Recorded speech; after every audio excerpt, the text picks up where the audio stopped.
Yo, what's up? What's up, USA? Good evening, everyone from USA, International Canada, Long Island, aka Strong Island, plus the five spots of Brooklyn, Bronx, Manhattan, Staten Island, and Queens. This is your man and homie, G Money Stacks, aka the Gregonator, your host with the most, misunderstood, lonely nomad, unstoppable independent podcaster, creator, YouTuber, and Queens, New York native who is also a New York Mets fan from the neck of the woods of Laurelton, Queens, New York. And yes, you're now rocking with me by listening, tuning in, streaming, and watching the 145th episode of the entertainment review show, Meticulous Vibe Juice Podcast, live and direct from StreamYard and in the comfort of my room where I do my podcast recordings. And of course, YouTube as well. Now, if you missed out on any episodes whatsoever, please feel free to actually catch up on the episodes on the YouTube channel page, where you can hit that subscribe button alongside with the notification bell, so you'll be notified on when I'll be on the air via live stream with new topics and everything else in between. And of course, be sure to also leave a review with a 5-star rating. It'll give me all the confidence and all the strength that I need to actually push this show to grow. And yeah, so um and keep in mind we may be heading for another heat wave for the third time, which really sucks because the simple fact that we just got out of a heat wave for the second time not too long ago. But now we got another heat wave. That's crazy, right? I hope y'all have your air conditioners, your water, your Gatorade, and everything else on deck. Especially to those who are doing deliveries, whether you are um whether you are an Uber Eats driver,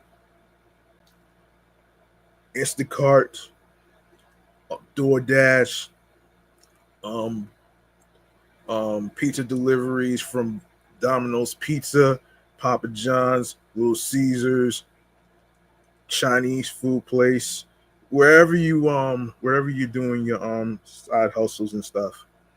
All right. So um yeah, so very important that you have some water with you so you don't faint and have a heat stroke. Air quality is so dangerous, so fucking dangerous. So be careful out there. All right. Now I want to now I want to get to something music related, involving some hip hop histories and stuff, and then we'll talk about the previous games that actually came out on phone apps and whatnot. So let's get to this music Kool Aid. Let's get to this music Kool Aid right here, man. All right. And for those of you who may not know what music Kool Aid is, it is a segment where I actually go over whether it's music discographies, hip hop histories, or even stories to that matter. So yeah, there you go right there. There you go right there. Music Kool Aid.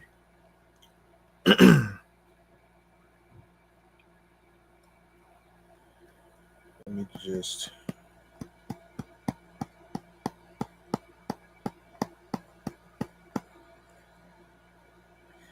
yeah. So here we go.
All right. All right. Since today's Friday, right? Today we're gonna go over the NWA music project, actually.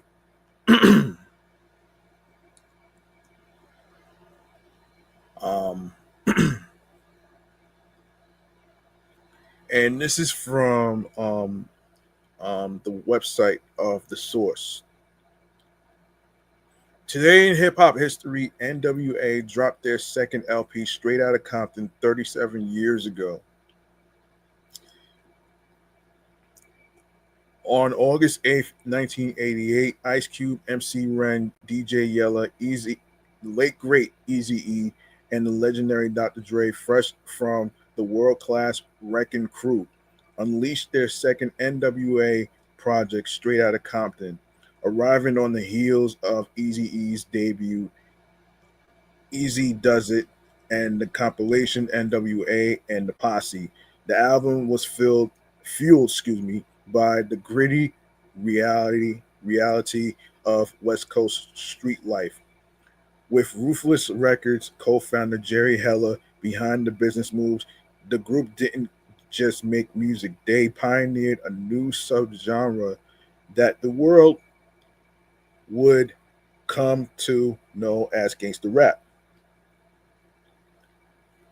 From the Dope Man remix to the Raw Street Manifesto, Gangsta Gangsta, and the infamous anti police anthem, Fuck the Police. Straight Outta Compton delivered unapologetic, no holds barred lyricism. What made it legendary wasn't just its content, it went platinum without radio play or major label promotion. The album's bold message caught the attention of the FBI and U.S. Secret Service, who sent warning letters to Ruthless Records, only amplifying NWA's notoriety and their growing fan base.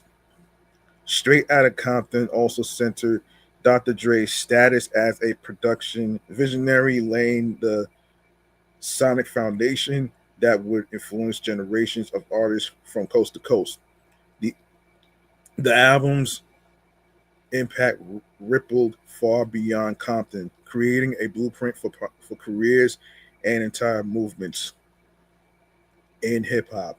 The source salutes Ice Cube, MC Ren, excuse me, um, Dr. Dre, DJ Yella, the Wright family, and Arabian Prince for crafting an uncom- uncompromising masterpiece that still echoes in hip hop culture decades later.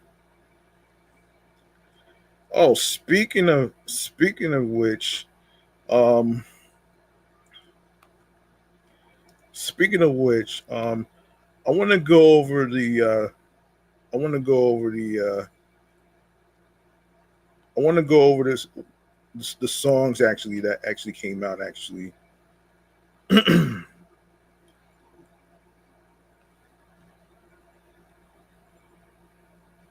Yeah, let's yeah, I want to go over the songs actually. One in particular has to be my favorite actually, and I have to say, let me see.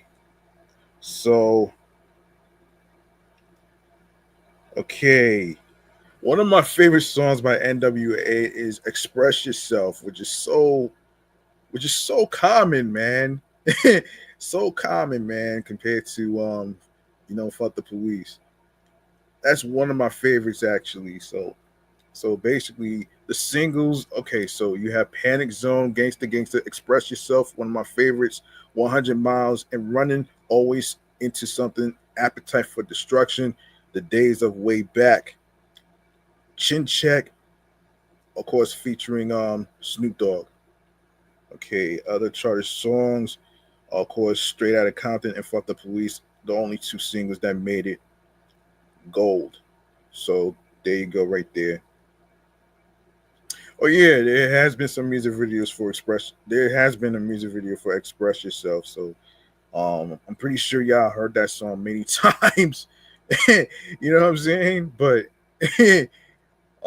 so yeah, wait. So let's see how many damn compilation albums. Um, so they have straight out of Compton, um, Niggas for Life. They had NWA and the Posse, Greatest Hits, the NWA Legacy Volume 1, 1988 to 1998, the NWA Legacy Volume 2, The Best of NWA, The Strength of Street Knowledge, NWA in their family tree, and of course Icon. So I think that's about it though. I think that's about it. So so we go on to some music albums that is coming out on the month of August. So let's get into it right here. All right, so the month of August right here. So let's get into this. All right, Juicy J Head on Swivel, made in TYO and 24 hours. 24 hours in Tokyo. Metro Boomin, a futuristic summer. Sweetie, Hella Pressure, Gunna, um, the last one, Jid, God Does Like Ugly, Bryson Tiller, Devices, Young Nudie.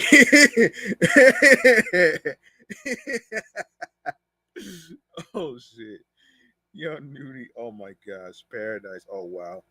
Kevin Gates, Luca Brasi for Chance the Rapper, Starline, comes out on August 15th. Yeah, it's crazy, right? K Camp, Kiss 6, Sierra, CC Deluxe, Ghostface Killer from Wu Tang Clan, Supreme Clientele 2, Kid Cudi, Free, Offset, Kiari,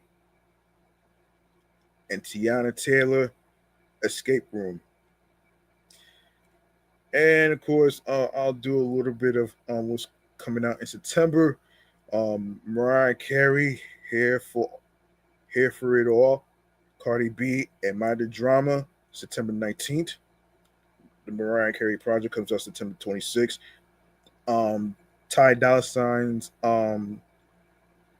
Tycoon project is coming out September 12th. So there you go, right there.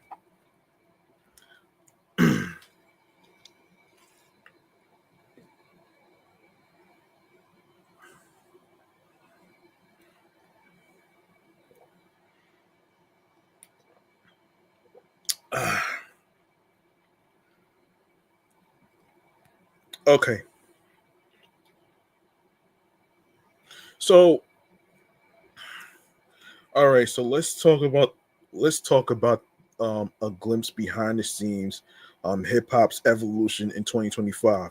If you've ever wondered what goes behind the scenes in the world of hip hop, 2025 is the year to pay attention. From groundbreaking albums to record shattering achievements, this year has been a whirlwind. The evolution of hip hop in 2025 isn't just about the music, it's about the culture, the community, and the constant push for innovation.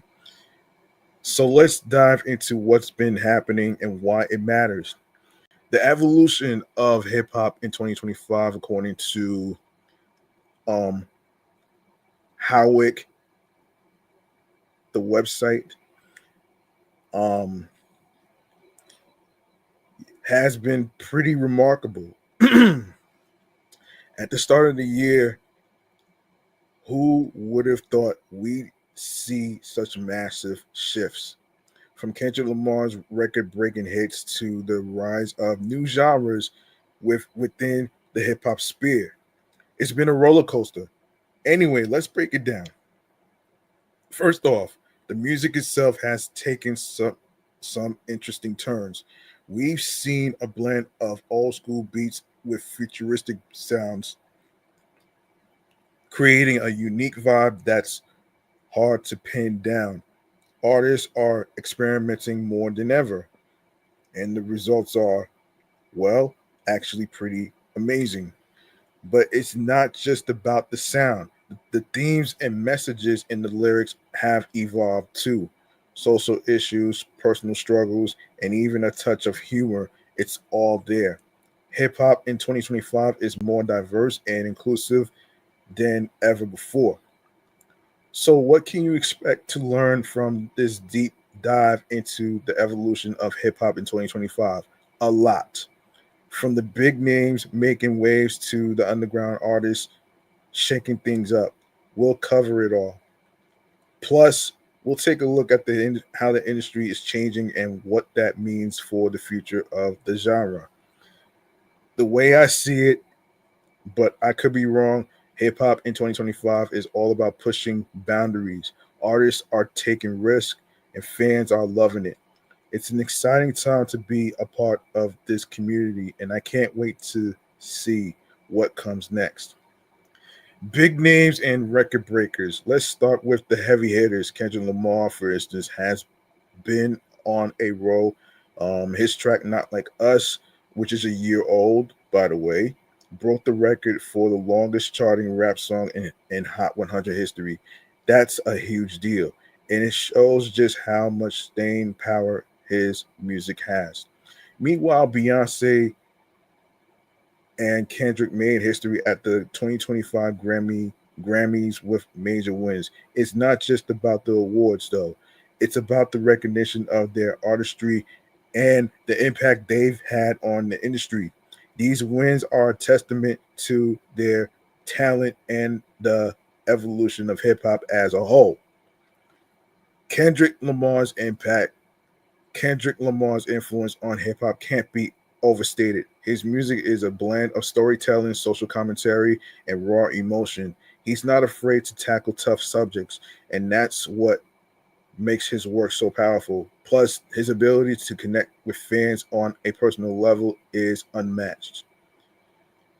Take his latest album, for example. It's a journey through his experiences and the struggles he's faced, but it's also a celebration of his community and the people who supported him along the way. It's this kind of authenticity that resonates with listeners and keeps them coming back for more. On second thought, maybe it's not just his music that's so impactful. Maybe it's the way he carries himself, the way he interacts with his fans, and the way he uses his platform to make a difference. Whatever it is, Kendrick Lamar is a force to be reckoned with in the world of hip hop. All right, let me. All right, so let's go to the rise of new genres. But it's not just the big names making waves. There's a whole new wave of artists bringing fresh sounds to the table. Take Doechii, for example. Her sonic evolution from alt hip hop anomaly to Grammy winning artist is a story worth telling. Doechii's music is a blend of hip hop and R&B and electronic sounds. It's a unique mix that's hard to categorize, but that's what makes it so exciting. She's not afraid to experiment with different styles and push the boundaries of what hip hop can be. And then there's Peso Pluma, who's made history at Rolling Loud, California, 2025 with his blend of regional Mexican music and hip hop. It's a fusion that's caught the attention of fans and critics alike. His performances are high energy and full of passion, and that's what makes them so memorable. Doechii's sonic evolution, Doechii's journey from rising star to Grammy winner, is a testament to her talent and dedication. Her music is a reflection of her experiences and the world around her. It's raw, it's real, and it's incredibly powerful. Take her latest album, for example. It's a mix of upbeat tracks and slower, more introspective songs. But what really sets it apart is the way she blends different genres. You'll hear elements of hip hop, R&B, and even a touch of electronic music. It's a unique sound that's all her own. And her live shows, they are something else. She puts everything into her performances and it shows. Fans leave feeling inspired and empowered. And that's what makes her such an important figure in the world of hip hop. Peso Pluma's fashion. Peso Pluma's blend of regional Mexican music and hip hop is a breath of fresh air. It's a fusion that's caught the attention of fans and critics alike. His performances are high energy and full of passion, and that's what makes them so memorable. Take his set at Rolling Loud, California 2025, for example. It was a mix of traditional Mexican music and modern hip hop beats. But what really sets it apart was the way he connected with the audience. Interesting. He had them on their feet, dancing and singing along. It was a true celebration of culture and community. And his music, you ask, it's a reflection of his experiences and the world around him. It's raw, it's real, and it's incredibly powerful. Plus, his ability to blend different genres is a testament to his talent and creativity. The influence of culture and community. But the evolution of hip hop in 2025 isn't just about the music, it's also about the culture and the community. Take the hip hop mass in North Carolina, for example. It's a celebration of Black History Month that brings people together through music and faith. And then there's the impact of choreographers like Jackie Lopez, who's bringing hip hop history and women's empowerment to the stage. Her work is a reminder of the power of dance and the importance of representation in the arts. Hip hop mass. The hip hop mass in North Carolina is a unique blend of music and faith. It's a celebration of Black History Month that brings people together through hip hop and gospel. The event is a testament to the power of music to unite and inspire. Take the choir, for example. They are a mix of talented singers and rappers who come together to create a truly unique sound. But what really sets them apart is the way they connect with the audience. They had them on their feet clapping and singing along. It was a true celebration of culture and community.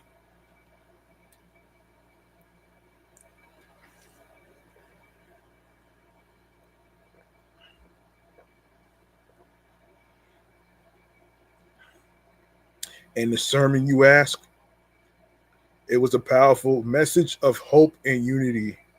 The pastor spoke about the importance of coming together and the power of music to heal and inspire.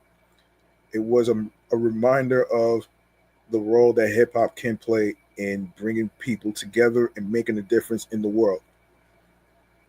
Jackie Lopez's choreography is a blend of hip hop history and women's empowerment. Her work is a reminder of power of dance and the importance of representation in the arts.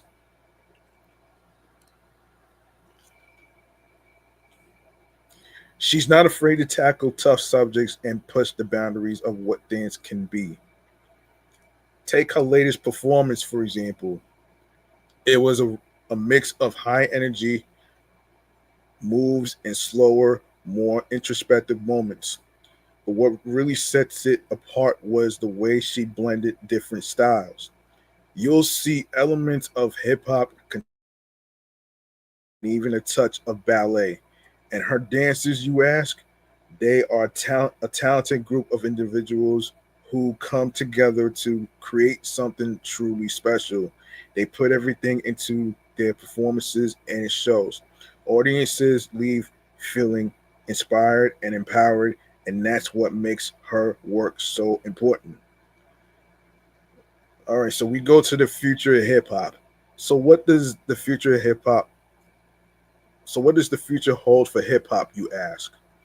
It's hard to say for sure, but one thing's clear: the genre is constantly evolving. Artists are pushing boundaries, experimenting with new sounds, and connecting with fans in new ways. All right, before I keep going, I want to say something. I want to say something actually. So years ago, Nas created an album called Hip Hop Is Dead, right? So I was watching a web series called This or That um on YouTube, and one of the guests was talking about how hip hop is not dead. I think, and I have to agree. I think the style of rapping has changed.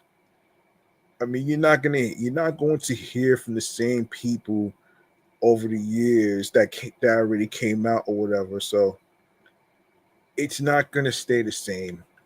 And I don't think everything is I don't think every music is basically mediocre. I think it depends on which music is for you versus the ones that's not for you. So that's pretty much my take on that one.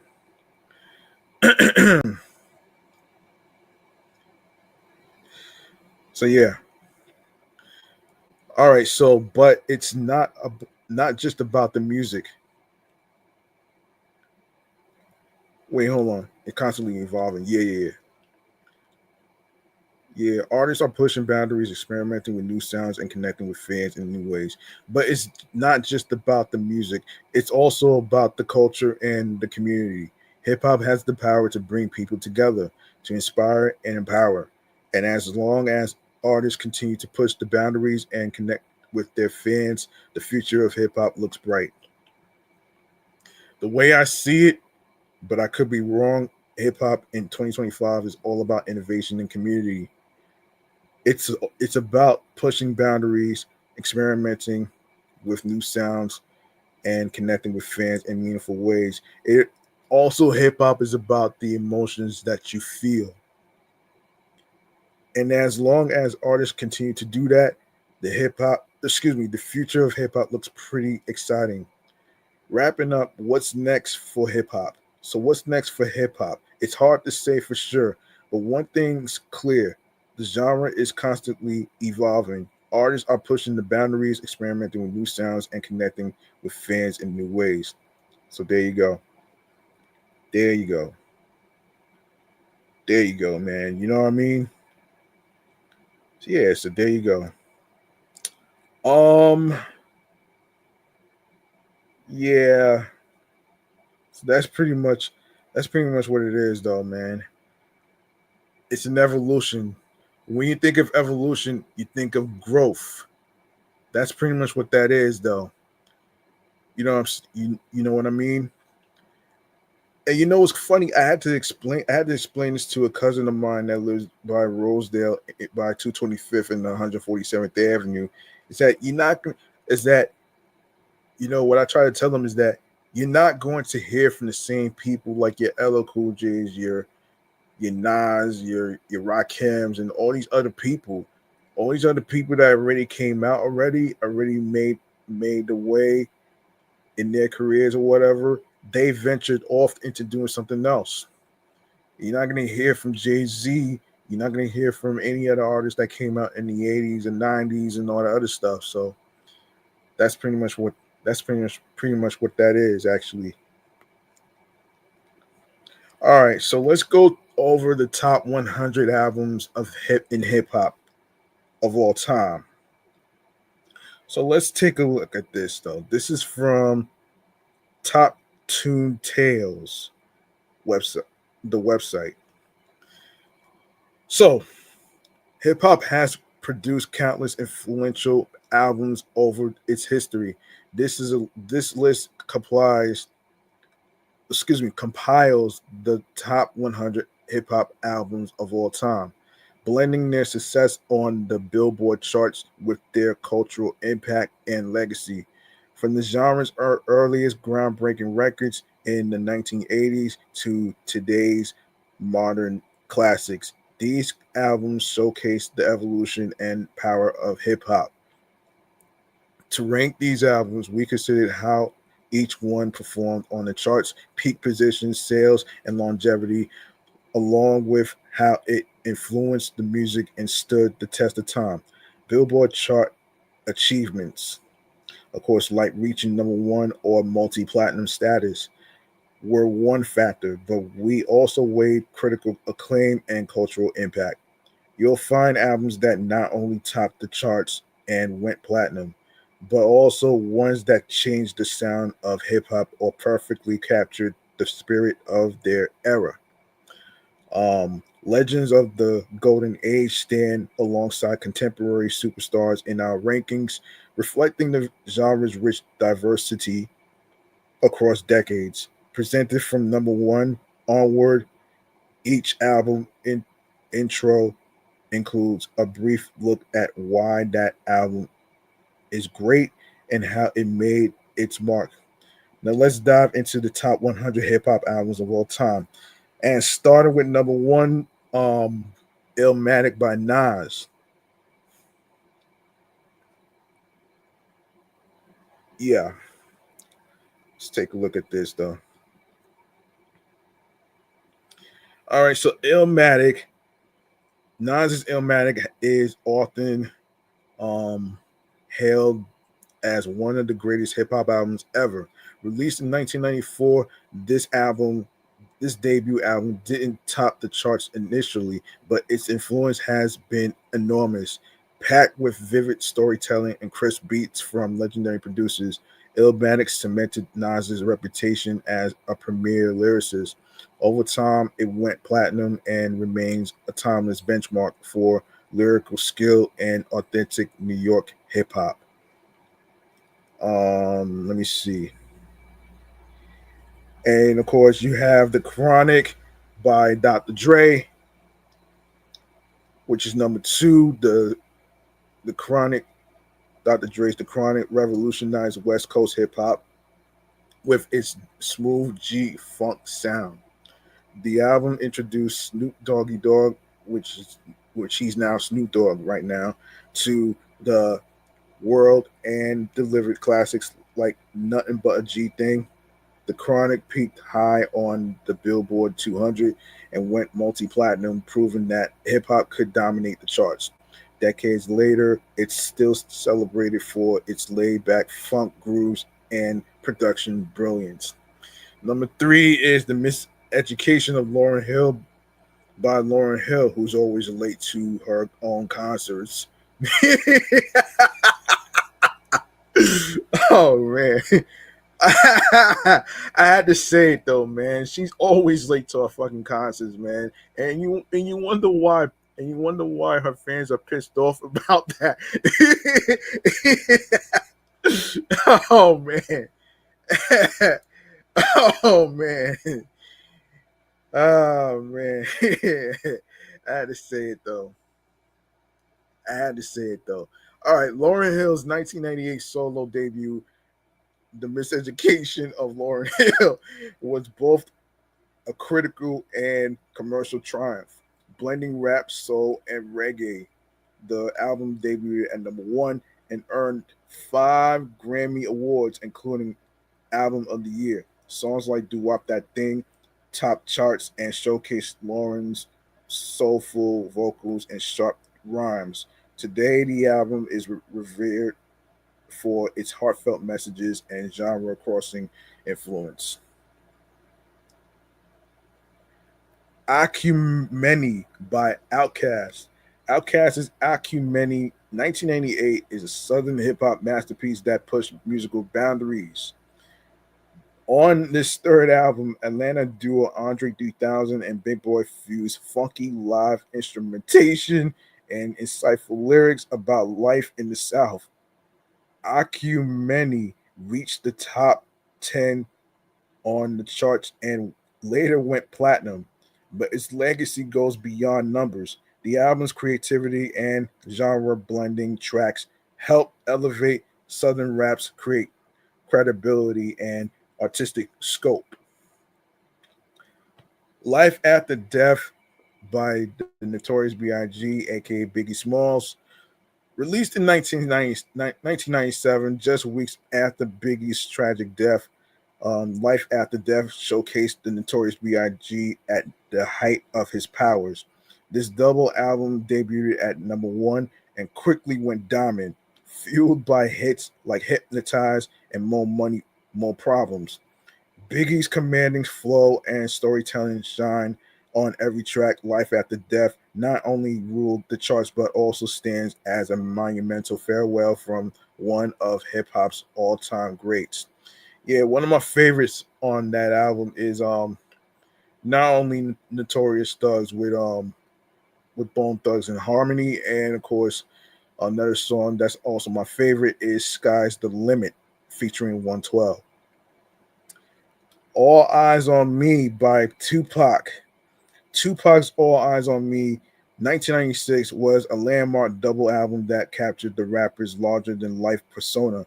It debuted at number one on the Billboard and was packed with West Coast anthems like California Love and How Do You Want It.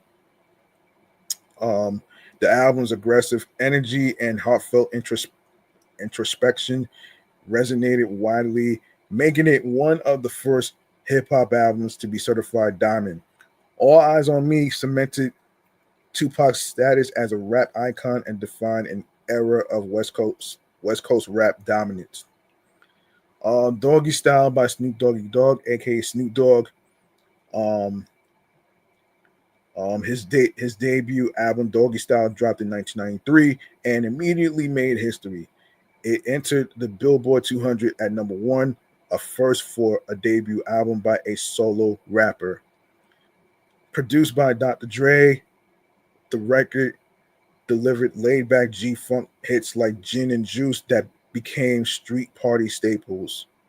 Doggy Style went quadruple platinum and introduced Snoop's smooth, drawling flow to the masses, solidifying him as a new superstar in hip hop. Paid in Full by Eric B. and Rakim. 1987's Paid in Full by Eric B. and Rakim is a foundational hip hop classic, though it wasn't a chart topping blockbuster at the time. The album's impact on the art of rapping is immeasurable. Rakim's smooth, complex rhymes on tracks like I Ain't No Joke and Eric B's sample heavy DJ work a record, no, excuse me, set a new standard for lyrical technique and production. Paid in Full eventually went platinum and is often cited as one of the genre's most influential albums, marking the transition into hip hop's golden age. The Blueprint by Jay Z. Jay Z's The Blueprint came out in 2001. Is widely considered one of his finest albums, despite dropping on the infamous date of 9/11. It still debuted at number one and resonated strongly with hip hop fans. The album features soulful production, much of it by a young Kanye West, and its songs like Izzo, H HOVA. Critics praised the Blueprint for its excuse me cohesive sound and Jay Z's confident, introspective lyrics. It's a multi platinum record that solidified Jay Z's position as one of hip hop's greats. The Great Adventures of Slick Rick by Slick Rick.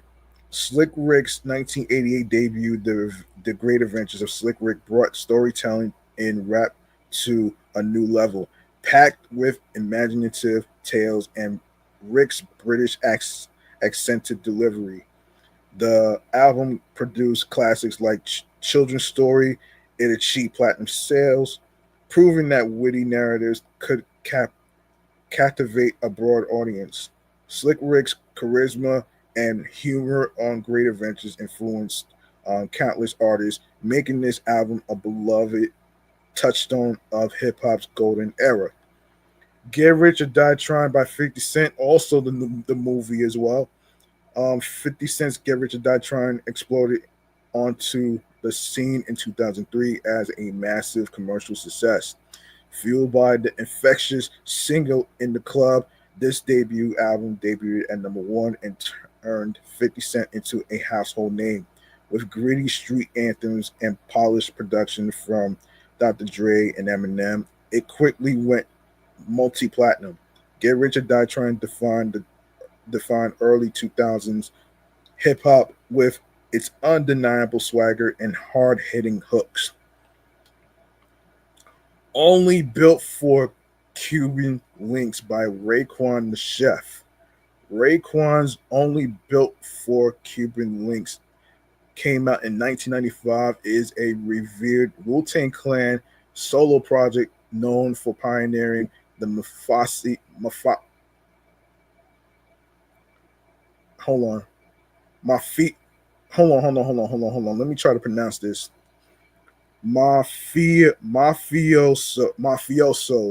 Mafioso rap subgenre. There you go. There we go. Nick, Nicknamed the Purple Tape by fans, the album plays like a crime epic with Raekwon and Ghostface Killer trading cinematic verses about street life. It wasn't a chart topping it wasn't a chart topping juggernaut, but the album eventually went gold and gained a cult following. Oh gosh. I listen, I already got an issue with that word cult though, man. That word still bothers me to this day, but I digress on that shit. More importantly, its influence can be heard in countless rappers who embrace vivid storytelling and luxurious criminal themes in their music. Favorite rap group of all time is by a Tribe Called Quest, who has the Low End Theory. A Tribe Called Quest's second album, The Low End Theory, came out in 1991. Is a cornerstone of alternative hip hop, fusing jazzy bass lines and mellow beats with Q-Tip and the late great Fife Dog's smooth rhymes. The album created a laid back yet impactful vibe. Though it peaked modestly on the charts, it steadily went platinum over time. The low end theory proved that thoughtful jazz infused rap could resonate widely, and it influenced generations of artists in the native tongues collective and beyond. Hold on.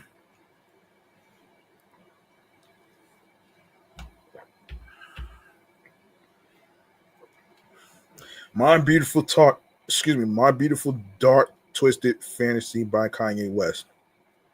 Kanye West's My Beautiful Dark Twisted Fantasy came out in 2010. 2010 is often regarded as his magnum opus, recorded in Hawaii after a period of public controversy. The album is great. No, the album is grand and ambitious, featuring lush production and a lineup of guest stars. It debuted at number one and was lauded by critics for tracks like Power and Runaway. Um, the album's lavish sound and introspective lyrics earned it multi-platinum status and a legacy as one of the defining hip-hop albums of the 2010s. Damn by Kendrick Lamar came out in 2017, combined commercial appeal with profound lyricism, showing an artist at his peak. The album debuted at number one and featured hard-hitting tracks like Humble that topped the Hot 100. Damn earned Kendrick a Pulitzer Prize for its raw poetic exploration of fame, faith, and society. A first for a hip hop album, both a chart topper and a critical darling. Damn reinforced Kendrick's reputation as one of the generation's most important rappers. America's Most Wanted by Ice Cube. After leaving NWA, Ice Cube launched his solo career with America's Most Wanted in 1990. The album's title itself signaled its confrontational tone. as Cube teamed with Public Enemy's Bomb Squad for aggressive beats and militant lyrics, though it peaked in the upper ranks of the charts, reaching the top 20 on Billboard 200. Its impact was huge. Tracks like America's Most Wanted and The Nigga You Love to Hate delivered unflinching social commentary. Ice Cube's sharp storytelling and political edge on this album, platinum selling album, set a benchmark for West Coast hardcore rap. 3 Feet High and Rising by De La Soul came out in 1989. 1989 brought a burst of playful creativity into hip hop. It introduced the group's eclectic sampling, skits, and positive vibes. Standing out during an era of harder edged rap, the album reached the top 30 on the Billboard 200 and produced the catchy single "Me, Myself, and I," which hit #1 on the R&B hip hop chart. 3 Feet High and Rising's quirky, trailblazing style earned critical acclaim and helped launch the alternative hip hop movement, proving that rap could be fun.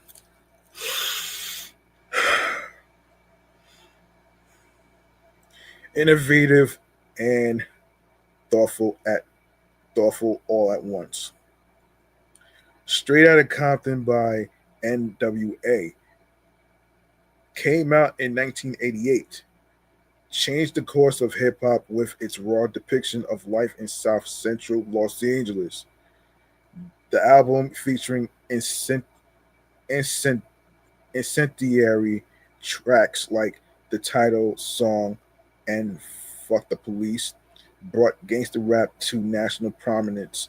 It climbed into the Billboard 200's top 40, a rare feat for rap at the time, and eventually went triple platinum despite minimal radio play due to its controversial content. Straight Outta Compton's unfiltered storytelling and defiant attitude made hip hop more real and political, paving the way for countless artists. Um, it takes a nation of millions to hold us back by Public Enemy. Um, Public Enemies, It Takes a Nation of Millions to Hold Us Back brought raw energy and a powerful message to hip hop in 1988. Chuck D's commanding voice and the Bomb Squad's dense, chaotic beats tackled racism, power, and truth. Songs like Bring the Noise and Don't Believe the Hype hit hard. Don't Believe the Hype is one of my favorite songs, by the way. Um, the album went platinum and proved that political rap could shake up the charts and still move the crowd. That's pretty much what MC stands for. Super Duper Fly by Missy Elliott. Missy Elliott's Super Duper Fly shook up hip hop and R&B when it dropped in 1997. With Timbaland's futuristic beats and Missy's playful, confident style, the album sounded like nothing else. The Rain Super Duper Fly became a radio and MTV favorite. It hit the top 10 on the Billboard 200 and went platinum, opening the door for a new wave of creative genre blending artists.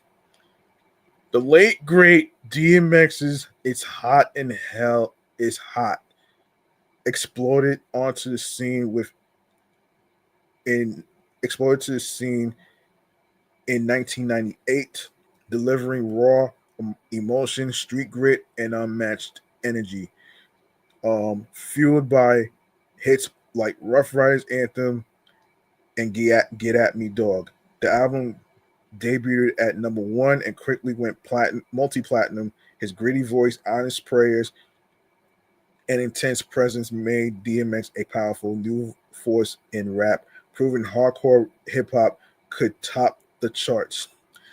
So, some favorite songs by DMX that I got hooked on was "Stop Being Greedy" and "How's It Going Down" featuring Faith Evans. 2001 by Dr. Dre dropped in 1999 and marked a major comeback, blending smooth G funk with hard hitting West Coast beats, with standout tracks like Still Dre and Forgot About Dre. Forgot About Dre is one of my favorite songs too. The album hit number 2 on the Billboard 200 and went 6 times platinum. It reestablished Dre as a top producer and introduced Eminem to a broader audience, helping shape the sound of hip hop heading into the 2000s. Graduation by Kanye West dropped in 2007 and changed the game. Going head to head with 50 Cent's album, Kanye came out on top, debuting at number 1 with hits like Stronger. He mixed rap with electronic sounds and big arena style hooks. The album went multi platinum, won a Grammy, and helped shift hip hop's direction. Graduation marked Kanye's rise to the top and proved he was more than just a producer turned rapper. Ready to Die by the Notorious B.I.G., aka Biggie Smalls, went on the map in 1994 and helped bring East Coast hip hop back to life with unforgettable tracks like Juicy and Big Papa. Biggie mixed raw street stories with smooth radio ready hooks. His laid back flow and sharp storytelling stood out right away. The album hit number 15 on the Billboard 200, went 4 times platinum, and made Biggie a star almost overnight. The score by the Fugees dropped in 1996 and quickly became a global sensation. Blending hip hop with soul and reggae, the trio crafted a sound that felt fresh and meaningful. Hits like Killing Me Softly and Radio Not topped the charts worldwide. The album hit number 1 on Billboard, sold over 17 million copies, and won 2 Grammys, showing that conscious genre mixing hip hop could rule both hearts and charts. Enter the Wu Tang 36 Chambers by Wu Tang Clan um, dropped in 1993 with raw energy and a sound unlike anything else. RZA's gritty beats and the group's unique voices made the album feel underground, but its impact was massive. Though it only reached the top 40, it eventually went platinum. This debut didn't just launch solo stars, it reshaped East Coast hip hop and started a movement that still echoes today. The College Dropout by Kanye West shook up hip hop in 2004 with its soulful beats and sharp personal lyrics. Skipping the gangster image, Kanye rapped about family, school, and real life struggles. The album debuted at number 2, went triple platinum, and delivered hits like Through the Wire and Jesus Walks. It proved that honest, thoughtful rap could top the charts and made Kanye a fresh, important voice in mainstream music. The infamous by Mob Deep dropped in 1995 and brought a chilling, unfiltered look at New York street life with dark, moody beats, razor sharp lyrics. Late great Prodigy and Havoc painted vivid scenes of survival. Shook One's Part 2 became a defining East Coast anthem. The album hit the top 20 and went platinum, leaving a lasting mark with its raw sound and influence on hardcore hip hop that still echoes today. Invasion of Privacy made a huge splash in 2018, debuting at number 1 and bringing new ground for women in hip hop with hits like Bodak Yellow and I Like It. Cardi's bold style and cultural roots shine through. Every track went gold or better, and the album won Best Rap Album at the Grammys, making her the first solo female rapper to do it. This was Cardi's true superstar moment. The Marshall Matters LP by Eminem exploded in 2000, debuting at number one with nearly 1.8 million copies sold in its first week, with wild, sharp tracks like The Real Slim Shady and The Haunting Stand. The album mixed controversy, humor, and raw talent. It went diamond and won multiple Grammys, becoming one of the most impactful hip hop albums ever and cementing Eminem's place at the top of the game. By the way, I didn't know that Eminem had a documentary, basically, talking about the time that he made the music video "Stand," and there was like a contest of who looks like Eminem. That to me, was like one of the craziest ideas and most fun activities that I ever seen. that sh- that shit is so fucking crazy how they come up with this shit though. But I will say this though, man, that it is kind of clever though if you really think about it though. So yeah, so there you go. Take Care by Drake dropped in 2011 and marked a turning point in his career, mixing moody R&B sounds with honest lyrics about fame, love, and loneliness. The album struck a chord. Hits like Headlines, Take Care, and Marvin's Room helped it debut at number one. It won the Grammy for Best Rap Album and went multi-platinum, shaping the emotional melodic sound that defined hip hop through the 2010s. Reasonable Doubt by Jay-Z didn't top the charts in 1996, but it set the tone for a legendary career. With smooth flows and sharp, street smart lyrics, Jay delivered tracks like Dead Presidents 2 and Can't Knock the Hustle that earned respect fast. The album peaked at number 23, but later went platinum. Today, it seems as a classic, an early glimpse of the hustle and skill that made Jay Z a rap icon. The Fix by Scarface dropped in 2002 and quickly became one of his most respected albums, with polished beats and features from Jay-Z, Nas, and Kanye West. It blended southern grit with lyrical depth. Songs like My Block and Guess Who's Back stood out for their honesty and soul. The album debuted in the top five, went gold, and proved Scarface's storytelling could connect far beyond the South.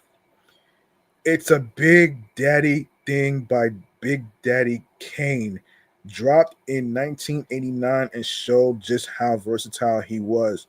From slick love tracks like Smooth Operator to sharp, confident rhymes, Kane balanced style and substance with ease. The album did well on the R&B charts and eventually went gold. It's a standout from hip hop's golden age, proving Kane had the flow, charisma, and swagger to influence a whole generation. One of my favorite songs by Up Kane. Radio by LL Cool J dropped in 1985, which is the year I was born, and made him hip hop's first teenage star. Backed by Rick Rubin's raw, booming beats, LL delivered tough, catchy rhymes with swagger and energy. Rock the Bells became an anthem, early rap anthem, and the album cracked the Billboard Top 50, rare at the time. Radio went platinum and proved rap could sell records, helping launch hip hop into the mainstream spotlight for good. Let's Get It Thug Motivation 101 by Young Jeezy. Now Jeezy, just Jeezy. Came out in 2005, helped bring trap music to a national audience. Coming out of Atlanta, Jeezy delivered Gritty anthems like Soul Survivor with Akon that bumped on the radio and in the streets. The album entered at number 2 on the charts, just shy of the top spot, and quickly went platinum. With its booming beats and Jeezy's signature raspy delivery full of hustle realism, Thug Motivation 101 became a Southern classic and signaled the rise of trap as a dominant force in hip hop. The Don Kill Illuminati, The 7 Day Theory by Machiavelli. Oh, wow. So this released just weeks after Tupac's death, the Don Kill Illuminati, the 7 Day Theory felt like a final urgent message. Dropped under the name Machiavelli, the album debuted at number 1 and featured the haunting hit Hail Mary. Its darker tone and intense lyrics touched on fate, pain, and paranoia. It quickly went multi-platinum and remains one of Tupac's most emotional and talked about projects, adding depth to his lasting legacy. Hard to Earn by Gangstar dropped in 1994, showcased Guru's cool, steady flow over DJ Premier's gritty jazz tinged beats. Tracks like Mass Appeal took shots at the mainstream while ironically becoming a hit. The album hit the top 30 on the Billboard 200 and went gold, earning praise for its raw sound and tight production. It's a true 90s New York hip hop staple that still influences artists today. DS2 by Future dropped in 2015 and cemented his place at the top of Atlanta's trap scene with hits like Where You At and Fuck Up Some Commas. The album blended dark, hypnotic beats with Future's raw, melodic delivery. It debuted at number 1 on the Billboard 200 and captured the mood of a generation. DS2 helped define the trap sound that would dominate hip hop through the late 2010s. 1999 Eternal by Bone Thugs and Harmony dropped in 1995 and took their rapid melodic flow to the top, with the Crossroads leading the way, a tribute to Eazy-E that hit number 1 and won a Grammy. The album blended smooth harmonies with gritty street verses. It debuted at number 1 and went multi-platinum, helping bring Midwest rap to the spotlight and setting the stage for a new wave of melodic hip hop artists. Good Kid, Mad City by Kendrick Lamar dropped in 2012 and instantly stood out for its vivid, story driven approach. Framed like a short film, the album follows a day in Kendrick's life in Compton, blending raw moments with hits like Swimming Pools and Bitch. Don't Kill My Vibe. Excuse me. Bitch Don't Kill My Vibe. It debuted at number 2 and went 3 times platinum and proved that deep lyrical storytelling could thrive in the mainstream. The Black Album by Jay Z dropped in 2003 as his planned farewell, and it felt like a true send off, packed with top tier production from Kanye, Pharrell, and Timberland. It delivered hits like 99 Problems and Dirt Off Your Shoulder. The album debuted at number 1 and went triple platinum. Even though Jay didn't stay retired, this project captured him at his peak, reflecting, celebrating, and reminding everyone why he mattered. Supreme Clientele by Ghostface Killer dropped in 2000 and gave new life to the Wu Tang movement with wild slang, rich storytelling, and raw emotion. Ghostface carved his own lane over soulful, offbeat production. Tracks like Apollo Kids showed off his flair and fire. The album cracked the top 100 and earned major praise, proving that his voice and creativity could carry Wu-Tang into the next chapter. 400 Degrees by Juvenile hit in 1998 and pushed New Orleans Cash Money Records into the national spotlight. With club ready hits like Back That Ass Up and Ha, the album blended bounce beats and southern swagger perfectly. It peaked in the top 10 and went 4 times platinum, opening doors for Lil Wayne and the rest of the Hot Boys. Juvenile's smooth delivery and Manny Fresh's beats made this a true southern rap milestone. Paul's Paul's Boutique by Beastie Boys dropped in 1989 and caught fans off guard with its wild, sample heavy sound. Ditching their early rock rap style, they teamed up with the Dust Brothers. Oh shit, the Dust Brothers to build rich, funky tracks like Hey Ladies. It only hit number 14 on the charts, but later went 2 times platinum. Over time, um, the album earned respect as a bold, ahead of its time project that helped change how producers approach hip hop. Criminal Minded by Boogie Down Productions came out in 1987 and laid the groundwork for hardcore and conscious rap.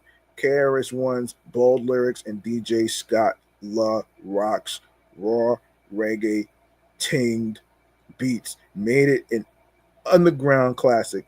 Tracks like South Bronx and The Bridge Is Over fueled a famous rap feud and put the Bronx front and center. Though not a huge seller then, its gritty style and sharp wordplay influenced influenced generations of MCs. Lord Lord Willing by The Clips dropped in 2002 and quickly made noise with its sharp rhymes and slick Neptune's production. The hit Grinding and with its bare banging beat became a school lunchroom anthem. Pusha T and Malice delivered cold, clever verses about street life with no filter. The album debuted in the top 5 and went gold, setting the tone for the coke rap era and leaving a lasting mark on hip hop.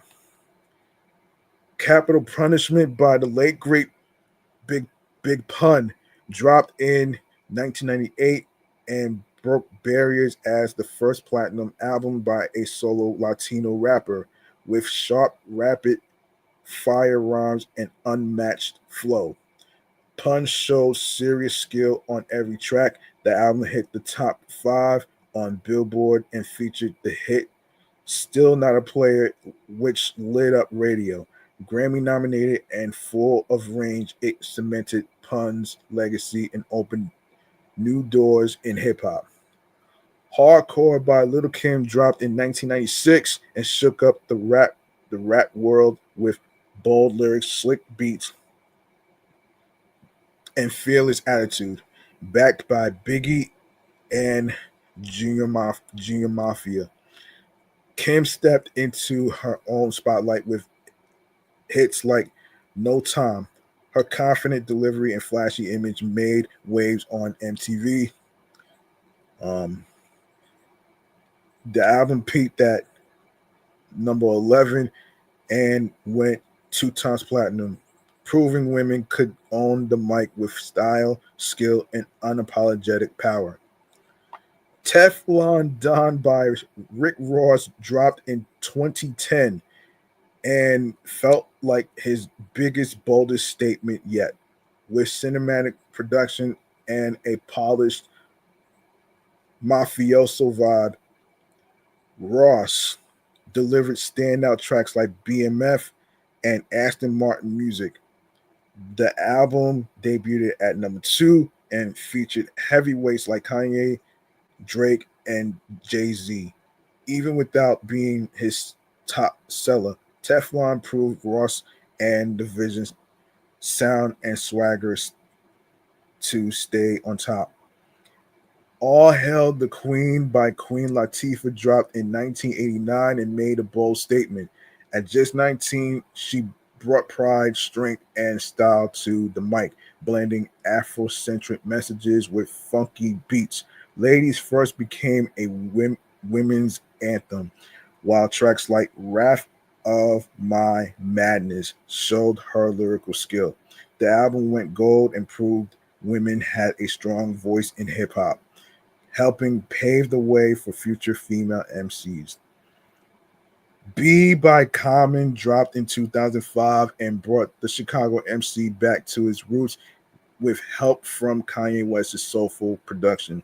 After a rocky detour, this album felt focused and smooth, filled with thoughtful lyrics and rich sample based beats. Songs like The Corner and Go stood out, and the album debuted at number 2. B earned Grammy nods, went gold, and reminded everyone that hip hop could be both honest and inspiring.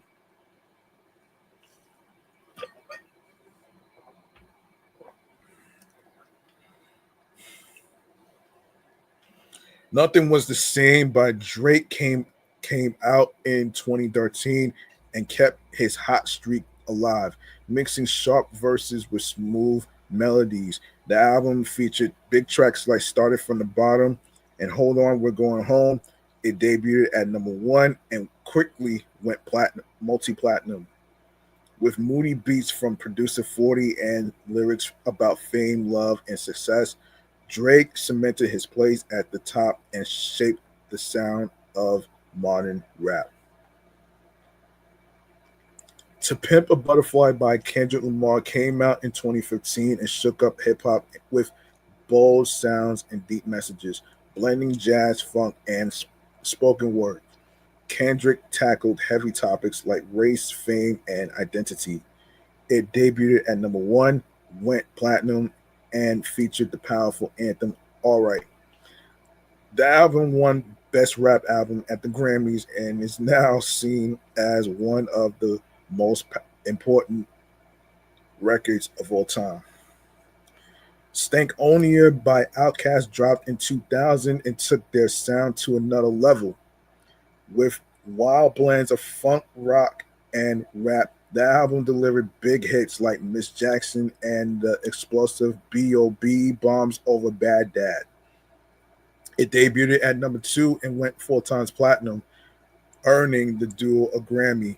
Andre 3000 and Big Boy's sharp flows and fearless creativity proved Southern hip hop could be bold, fresh, and massively successful all at once.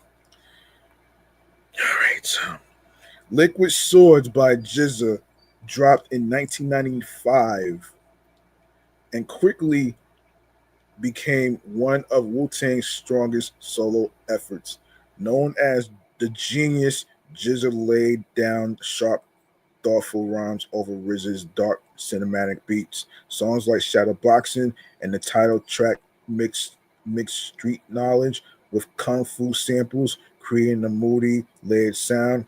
Though it only went gold, the album earned deep respect for its lyricism and remains a gold standard for smart hardcore rap.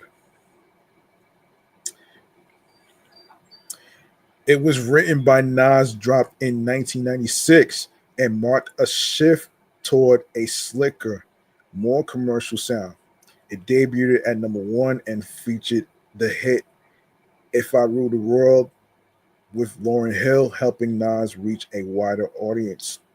With mafioso themes and sharp storytelling, the album went 2 times platinum.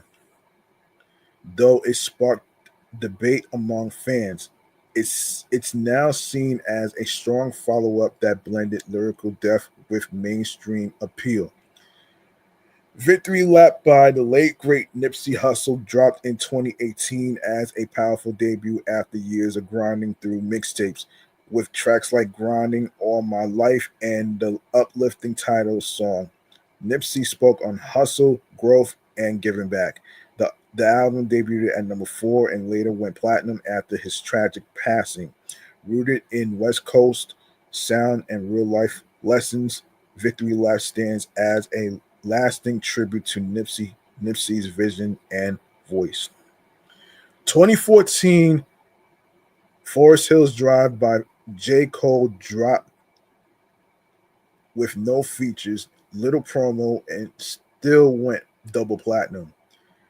Named after his childhood home, the album felt personal and honest, with tracks like No Role Models and Wet Dreams, showing off Cole's sharp storytelling. Excuse me, excuse me. It debuted at number 1 and earned a Grammy nod with laid back beats and real life themes. This project cemented Cole's place as one of rap's most trusted voices. The Carter 2 by Lil Wayne dropped in 2005 and marked a major step in his growth as an artist, leaving behind his Hot Boys image. Wayne showed off sharp wordplay and confident delivery on tracks like Fireman and Hustler's Music. The album hit number 2 on the charts and eventually went platinum. With few features, Wayne carried the project solo, proving he was ready to lead and setting the stage for his superstar run. Riding Dirty by UGK came out in 1996 and became a Southern rap classic without needing radio hits or big promotion. Bun B and the late great Pimp C painted vivid pictures of Texas street life over smooth, funky beats. Tracks like Murder and Diamonds and Wood showed off their laid back but sharp style. The album peaked at number 15 and went gold, influencing future stars and helping define the Dirty South sound for years to come. Rhythm All Ism by the late great DJ Quick dropped in 1998 and blended smooth G funk with live instruments, showing off his skill as both a rapper and producer. Tracks like Hand in Hand and Use a Gangsta gave the album its laid back California feel. It reached the Billboard Top 20 and went gold, becoming a West Coast favorite.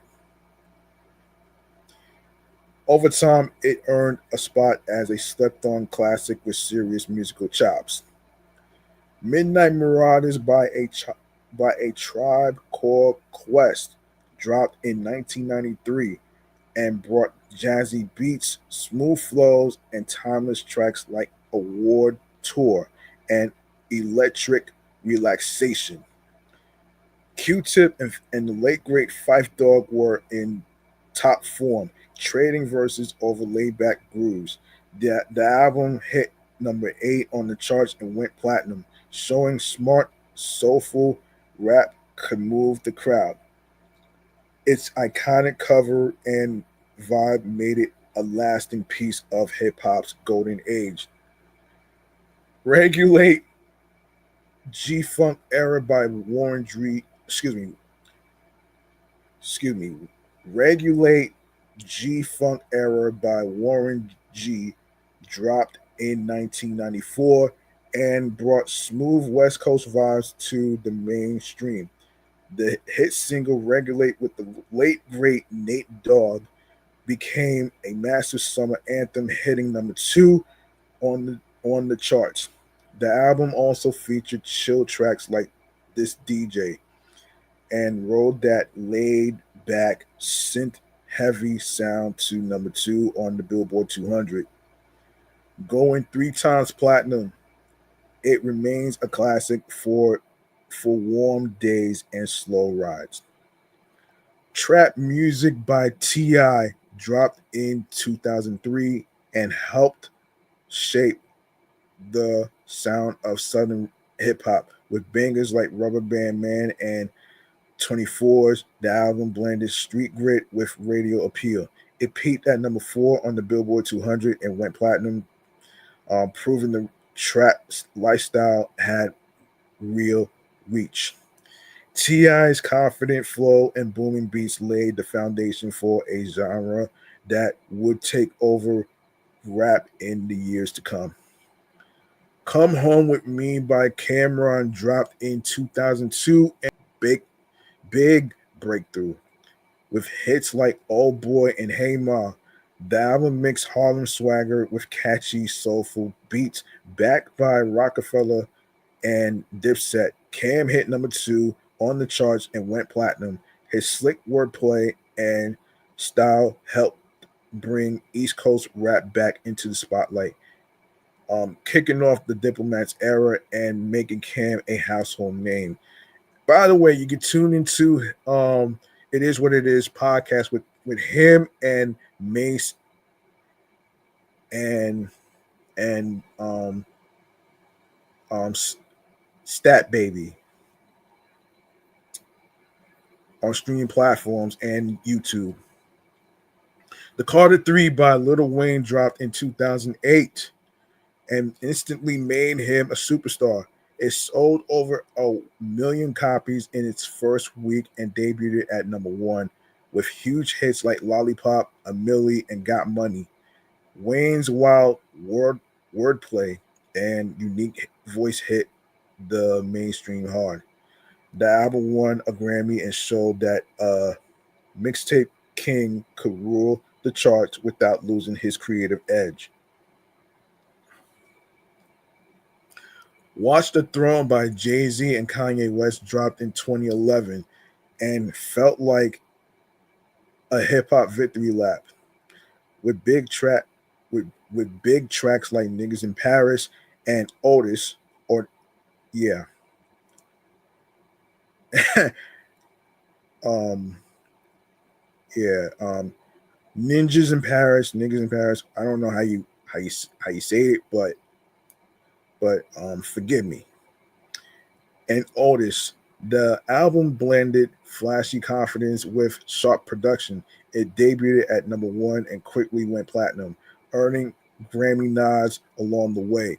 The two traded verses about fame, power, and success, creating one of rap's most iconic and luxurious collaborations to date. Pink Friday by Nicki Minaj dropped in 2010 and made a huge impact, mixing sharp rap verses with catchy pop hooks.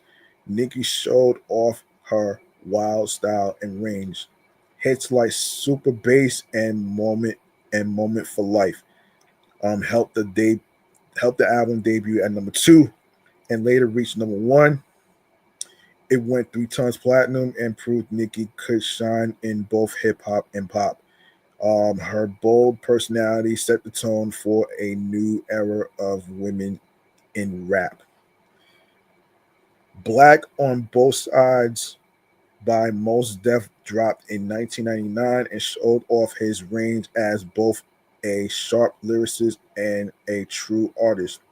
With tracks like Mathematics and Miss Fat Booty, he blended social insight with smooth storytelling. The album hit the top 25 and went gold, powered by warm, soulful, thoughtful genre classic that still resonates with hip hop fans today. Love is Rage 2 by Little Uzi Vert dropped in 2017 and pushed emo rap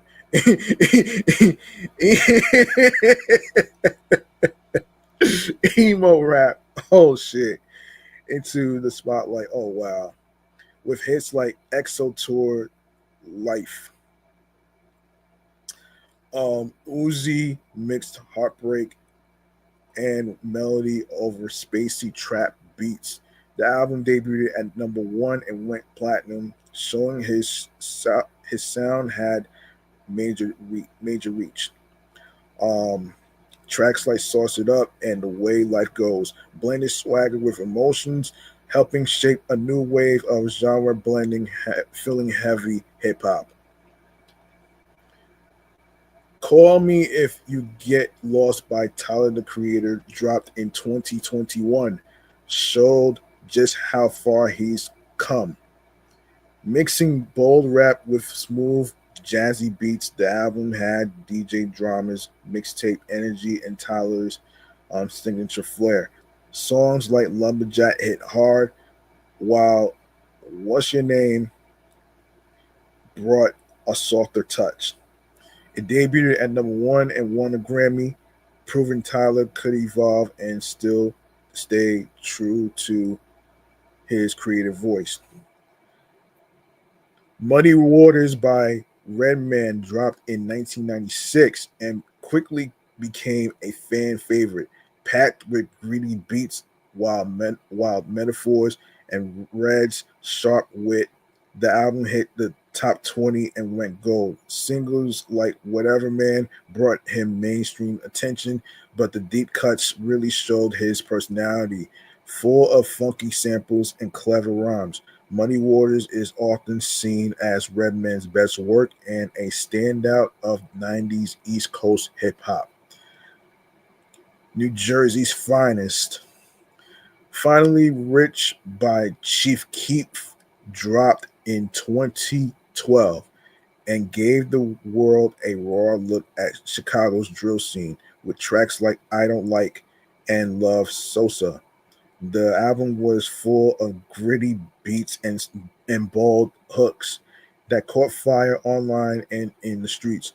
It debuted in the top 30 and went gold, setting the tone for a new wave of artists and changing the sound of modern rap.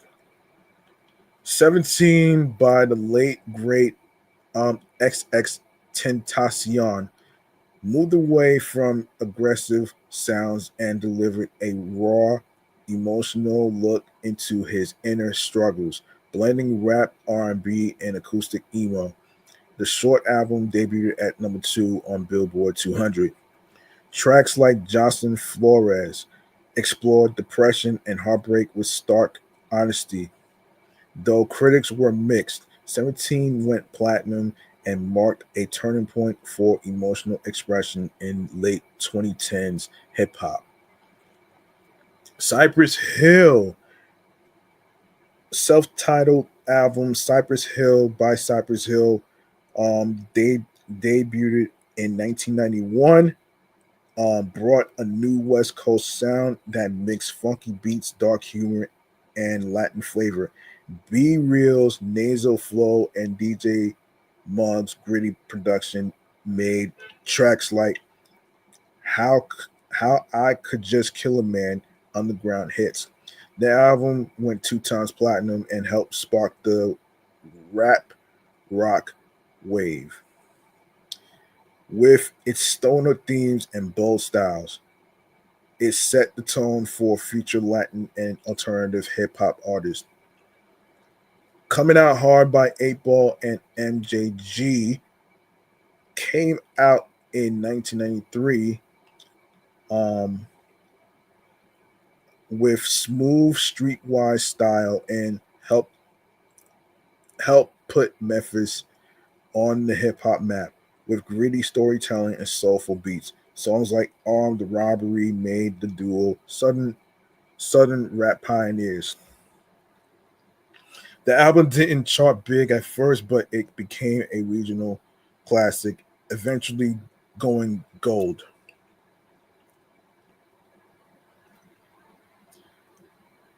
Its influence laid South movement. Villainy by Mad Villain dropped in 2004. Um, oh man, the yeah, yeah, um, dropped by the late great MF Doom. I don't know who he is, and Madlib broke all the rules, packed with short tracks, raw beats, and clever wordplay. It didn't chart high, but earned instant respect in underground circles. Songs like All Caps showed off Doom's wild flow and Madlib's crate digging magic. Its impact on alternative hip hop runs deep. Proven artistry matters more than radio play or mainstream formulas. Astro World by Travis Scott dropped on yeah. Astro World by Travis Scott um, launched in 2018 into global fame with its trippy production and roller coaster like flow. Named after a lost Houston theme park, the album debuted at number one and featured the massive hit Sickle Mode with Drake, um, mixing hard hitting beats and dreamy melodies. Travis created a surreal listening experience. Multi-platinum and Grammy nominated, Astroworld became a cultural event that pushed the limits of modern hip hop. Please excuse me for being antisocial by Rowdy Rich dropped in 2019 with its debut, shot to number one and stayed there, fueled by the viral hit "The Box," blending raw street tales with melodic hooks. Rowdy showed his range on tracks like High Fashion and War Baby. The album went platinum and won Album of the Year at the BET Awards, marking him as a fresh new voice in West Coast hip hop. Miss E, So Addictive by Missy Elliott dropped in 2001, took her futuristic sound to the next level. Powered by Timbaland's bold production, the album featured the global smash Get Your Freak On and club hits like 1 Minute Man. It hit the top five on Billboard, went platinum, and won a Grammy, packed with quirky skits and bold beats. It proved Missy was always ahead of the curve, fun, fearless, and original. Light as a Rock by MC Light dropped in 1988. One of the first solo female rappers to drop a full album. At just 17, she brought sharp lyrics and confidence, especially on tracks like Paper Thin and 10% Diss. While it didn't top pop charts, the album earned deep respect in hip hop circles and helped open doors for women in rap during the genre's golden age. Diplomatic Immunity by the Diplomats dropped in 2003, captured the bold energy of Harlem's Dipset crew at their peak. Led by Cameron, Joel Santana, and Jim Jones, the double album mixed flashy lyrics with sped up soul samples that defined early 2000s New York rap. Hits like Dipset Anthem helped the album crack the top 10 and go gold. Its raw style and swagger made Dipset cult icons and left a lasting mark on hip hop culture. No One Can Do It Better by the DOC dropped in 1989 with its sharp lyricism and smooth delivery over Dr. Dre's funky production.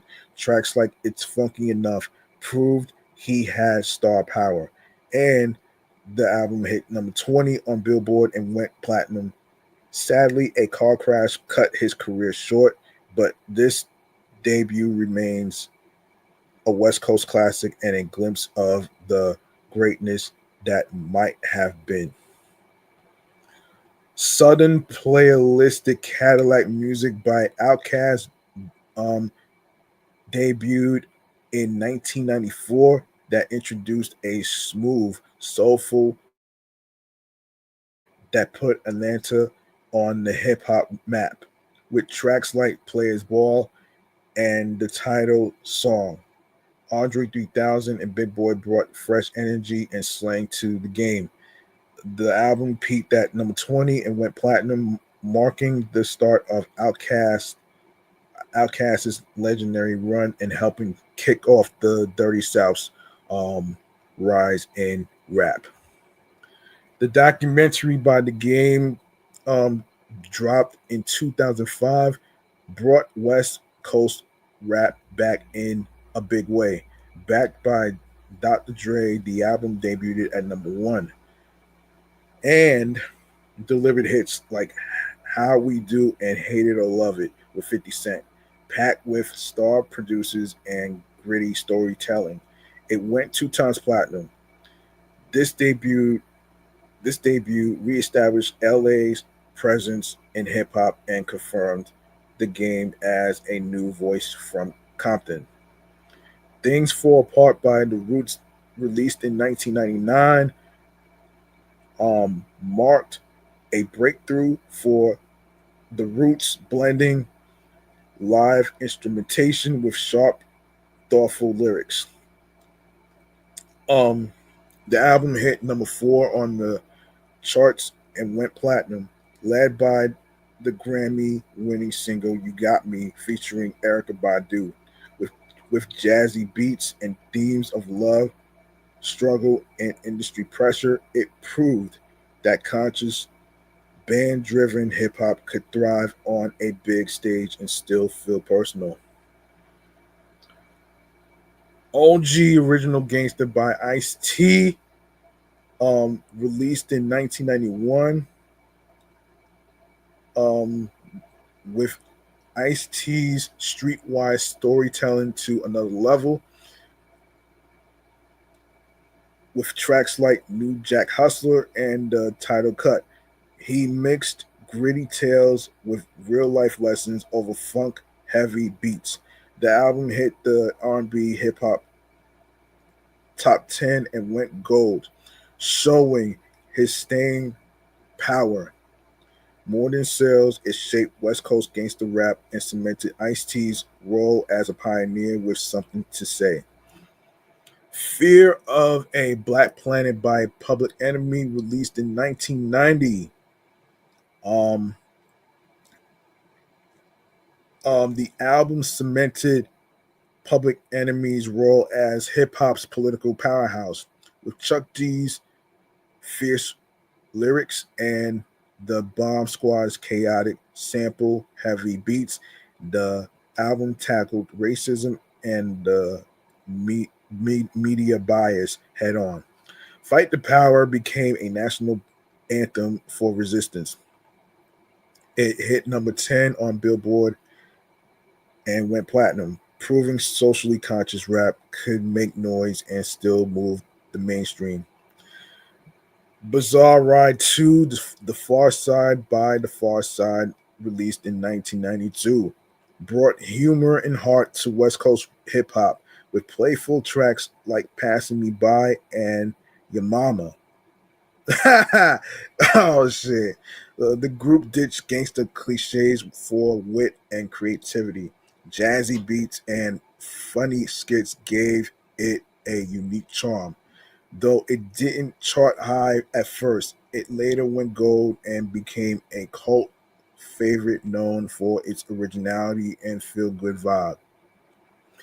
Culture by the Migos, dropped in 2017, marked their rise from mixtape stars to global trendsetters with their signature triplet flow and catchy ad libs. They brought trap music to the forefront.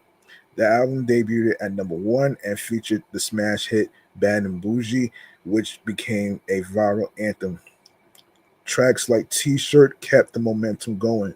Culture went platinum fast and helped shape the sound and style of late 2010s hip hop. Mystic Styles by 3 6 Mafia, released in 1995, with 3 6 Mafia's dark lo-fi sound that helped shape Southern rap. With eerie beats and raw lyrics about street life and the occult, it became a cult favorite. Songs like Tear the Club Up turned into rowdy anthems. Though it didn't chart at first, its influence on crunk, trap, and underground rap grew over time, leaving a lasting mark on hip hop's darker edge. Chopper City in the Ghetto by BG dropped in 1999, helped fuel Cash Money's rise with its bounce heavy beats and raw southern flavor. The hit Bling Bling turned a slang term into pop gritty delivery, gave the album street weight. It reached the Billboard Top 10 and went platinum, proving Cash Money's formula worked, and BG played a key role in shaping late 90s sound. Business as Usual by EPMD dropped in 1990, which stuck to their winning formula: funky samples, smooth flows, and effortless chemistry. The album introduced Redman on hardcore and featured LL Cool J on the stand-out track Rampage. With hits like Gold Digger, it topped the R&B hip hop chart and went gold. While not as high While not as hyped as their first two albums, it proved EPMD had the magic and could evolve with the times. Mama Said Knock You Out by LL Cool J, released in 1990, um, still had plenty of fight. The title track became a classic anthem, silencing critics and earning him a Grammy, balancing hard hitting cuts like To the Break of Dawn with smoother tracks like Around the Way Girl featuring Total. No, no, no, no. I'm sorry. I'm sorry. No, that's no. I'm sorry. That's a different song. That song with Total is Lounging. I'm sorry. Sorry, I got that song mixed up. Anyway, the album topped the R&B chart and went two times platinum. LL's comeback showed why legends don't fade; they adapt and dominate. Raising Hell by Run DMC dropped in 1986, took hip hop mainstream with bold style and crossover power. The Aerosmith collab Walk This Way hit the top five and brought rap to MTV with tracks like It's Tricky, which was featured in the snowboarding games, and my Adidas. The album mixed swagger, sharp rhymes, and strike down beats. It went three times platinum and proved rap could rock arenas, making Run DMC the genre's first true superstars. We Can't Be Stopped by Ghetto Boys dropped in 1991, delivered raw honesty and southern grit. Led by the haunting hit Mind Mind Playing Tricks on Me. The album explored paranoia, pain, the street life with unfiltered detail. Scarface, Willie D, and Bushwick Bill brought real emotion to tough topics. It went platinum, and proved Southern rap could hit hard nationwide, helping Rap a Lot Records and Houston hip hop break into mainstream. Picture This by Do or Die dropped in 1996, brought Chicago's slick, rapid fire rap style to the spotlight. Led by the hit Pole Pimp with Twister and Johnny P, the album blended smooth hooks with double time flows over mellow beats. It peaked at number 27 on the Billboard 200 and went gold, a big feat for an indie Midwest release. The group's style helped shape Chicago rap and left a lasting regional influence. In a Major Way by E40 came out in 1995, brought by Bay Area slang and swagger to the national spotlight. With tracks like Sprinkle Me and One Love, his animated flow and mob music beats stood out.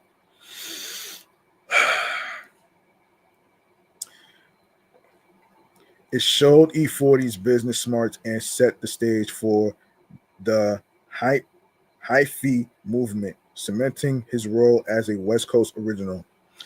And of course, lastly, My Turn by Little Baby came out in 2020, solidified his spot as one of hip hop's biggest stars.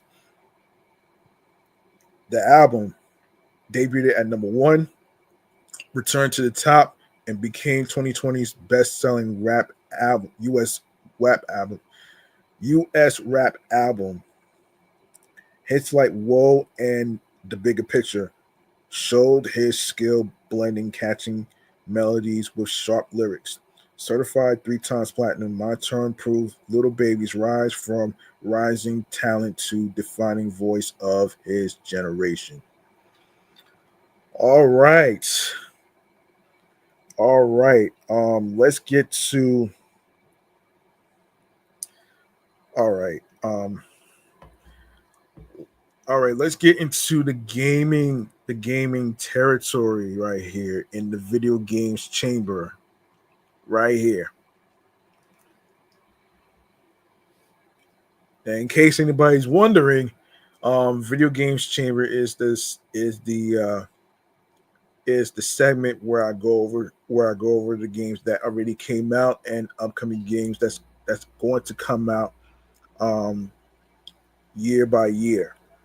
All right. So that's pretty much what the point of this segment is. So here it is, video games chamber. Let's get into it right here, right now.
All right, let's get into the gaming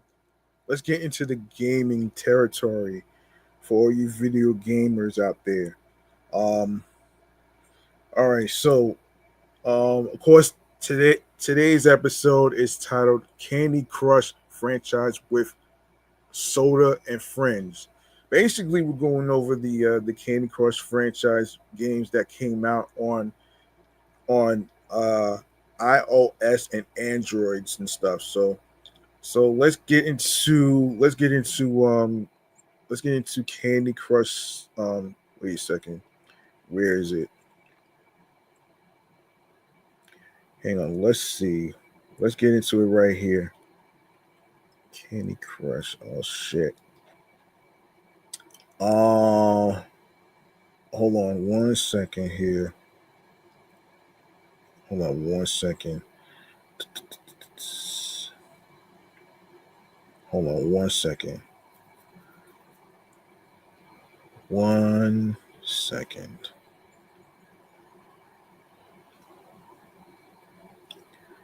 Hang on one second, folks.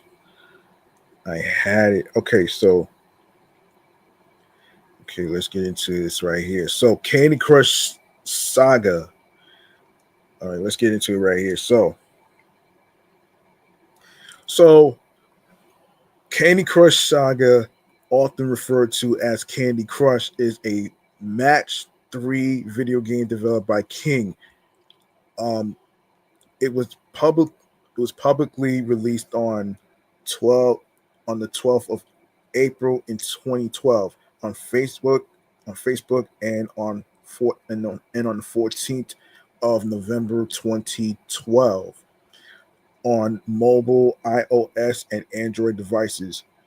It's the Saga version to the original Candy Crush game, 2011. The game has broken numerous popularity records and consistently topped in the app leaderboards. In March 2013, Candy Crush Saga surpassed Farmville 2 as the most popular game on Facebook with a record breaking 405.6 million average monthly users. The game is available on both iPhone and Android. Of course, it has three spin offs, which includes Candy Crush Soda, Candy Crush Jelly, and Candy Crush Friends Saga, which I'll get to those in a in a minute. There are two different additions to the game: Flash and HTML5, which is a mobile or an app. These additions differed considerably in game mechanics and appearance. The Facebook platform used Flash from its initial release in 2012 until 2017. The King.com version consistently used Flash until September 2020, not long before Flash itself reached EOL. Not sure what that is, but y'all can look it up for yourselves. However, as of March 31st, 2022, along with Candy Crush, Candy Crush Soda Saga, this game will no longer be playable on King.com website.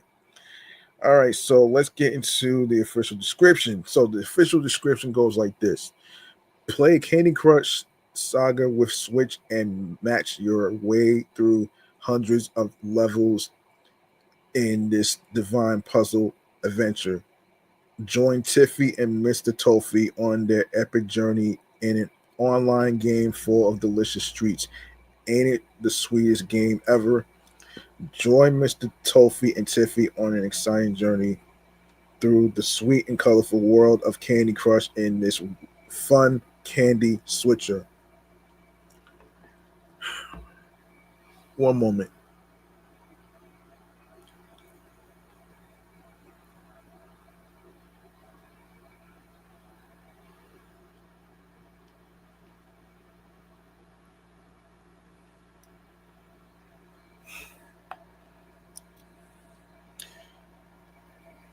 All right, so flash description on how to play. Mix and match sweets in a combination of three or more to gain points and other bonuses as you prog- as you progress. When three or more candies of the same color are switched next to each other, they will burst. They will burst, and you will win points. The aim is to gain as many points as possible to achieve one, two, or three stars. Um, Candy Crush Saga is set in the magically tasty world of the Candy Kingdom. It is here we meet our quirky yet extremely knowledgeable guide, Mr. Toffee, who runs the candy store in Candy Town. One magical day in Candy Town, Mr. Toffee opened his delicious store to find a little candy bag had been left on his doorstep. To his delight, inside the bag, he found a little bundle of sweetness called Tiffy. So he took her in and brought her up as his daughter.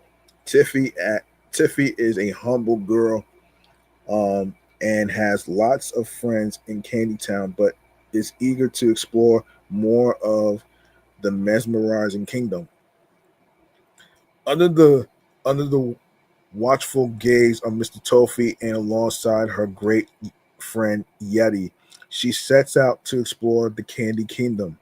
Her magical adventures take her to all sorts of wondrous places: the pretty peppermint palace, the lickable lemonade lake, and the gorgeous gingerbread, to name just a few. Along the way, she stops to help some quirky characters and meets some even kookier animals, not to mention the mischievous bubblegum troll, who is intent on causing havoc in the Candy Kingdom. Gameplay goes like this. The game is a variation of match 3 games, such as Bejeweled. Yeah, Bejeweled. Bejeweled. Each level has a different shaped grid filled with candies of 2 to 6 different colors. Yellow, red, purple, blue, orange, and green. And often obstacles better known as blockers. The basic move of the game consists of swapping the positions of 2 candies to align sets of 3 of the same color, whereupon they disappear, causing candies above them to collapse into the space left behind, often resulting in chain reactions. Moves and alignment must be um, horizontal or vertical. Um, the levels objectives must be met before the player runs out of moves. Okay, so the map of the game consists of consists of thousands of levels laid on a pathway on the map. The overall goal of the game is linear. Players must pass previous levels to get access to later levels on the north end of the map. Levels are organized into episodes of 15 levels each, except for the first 2 episodes, Candy Town and Candy Factory, at 10 each. Each episode has a background theme to a certain setting. The episodes are organized into worlds of 5 episodes each on HTML5. 6 episodes for Flash Worlds 1 through 10, and plus worlds 1 through 7 in Dream World. 3 episodes for Flash Worlds 11 through 53, plus World 8 in Dream World. Various events are offered throughout the game, providing side quests and tournaments to enhance replay value and granting boosters to provide players a tactical advantage. Each level has an associated type characterized by specific objectives. There are currently four different types of levels playable. Jelly levels introduced at level 8. The player is given a set number of moves and must meet the minimum score before running out of moves and destroy all jelly filled spaces by making a move with the candy above it. If finished with extra moves, jellyfish will appear and eats the candy. That's 1 move equal 3 jellyfish, earning the player 1,020 points each for the fish. Ingredients levels introduced at level 17. A special unmatchable game piece called Gummy Dragon, which is formerly known as the ingredients cherry and hazelnut, appears on the board, and the player must clear the pieces beneath them to get them to a delivery point using a set of moves and get the minimum score before running out of moves. Excuse me. Um, a menu appears on the screen to tell the player how many gummy dragons are needed to win the game. If finished with extra moves, random candies will become either vertical or horizontal striped candy and activates them. 1 move equals 1 strike candy. 1 strike candy equals 3,000 points. Candy order levels introduced at level 1. The player must collect a specific number of colored candies, or special candy combinations using a set number of moves and at least get 1 star. If finished with extra moves, random candies will become either vertical or horizontal striped candy and activates them. Rainbow Rapids levels. A new level type introduced only at level 7116. The player must lead the Rainbow Rapids from the Rainbow Cannons to the mode. If finished with extra moves, Rainbow Candies will become either vertical or horizontal striped candy and activates them. Um, Levels may incorporate objectives from more than one level type. Mixed mode levels originally introduced at level 1688, but now at level 216. They have objectives corresponding to different level types. Two classic level types where score is the only target, were both removed from the game. Um, Moves levels. The first level, the player is given a set number of moves and must meet the minimum score before running out of moves. The first five moves levels are also the first five levels in the game, formerly introduced in level one. This level type was removed in 2021. Timed levels, the player must reach the 1 star score within a set time limit. Special pieces appear on the board to add time to the clock. If there are still plus five candles, excuse me, plus five candies, wrap candy. But if candy hit the plus five candy, they will they will disappear without exploding. Formerly introduced in level 18, 2017, 2018, and level 20, 2012 through 2017. This level type was removed in 2018. If the player succeeds in reaching the goal, the game does a Sugar Crush, starting an automatic bonus round where the player's remaining moves are used to increase the score through creating various special candies on the board. If the player doesn't meet the goal of a level, a life is deducted. The player is given a default number of 5 lives, with each life restored after half and half. The player has the option of asking friends for more lives, using gold to restore lives, or buying a special item that expands the number of lives the player has by default. That's oh boy.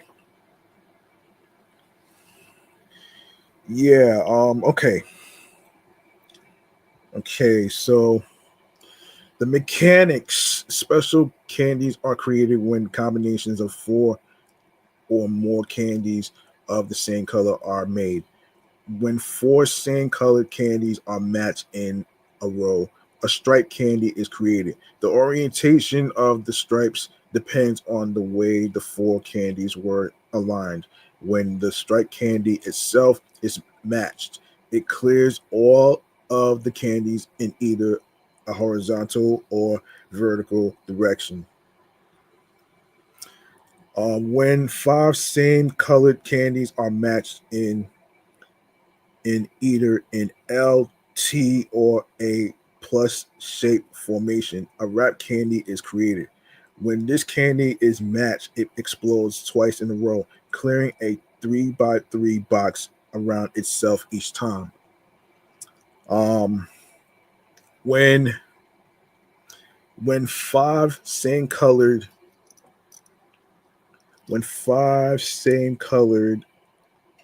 candies are matched in a single line, a color bomb is created. When this candy is swapped with any other candy, all candies of that color are removed from the board. When a stripe candy and wrap candy of any color are swapped. A giant 3x3 striped candy is created. Upon creation, it moves in a horizontal direction and then in the vertical direction, clearing 3 rows and then 3 columns of candies. When a color bomb and striped candies are swapped, all candies of the same color as the striped one are in turn converted into striped candies, which detonate all at once. When a color bomb and a wrap candy are swapped, all candies of the same color as the wrap one are in turn converted into wrap candies, which detonate all at once. When two striped candies are swapped, it clears a column and a row of candies. When 2 wrap candies are swapped, the blast radius is doubled to form a 5x5 box around it, or a 3x3 box per candy if separated.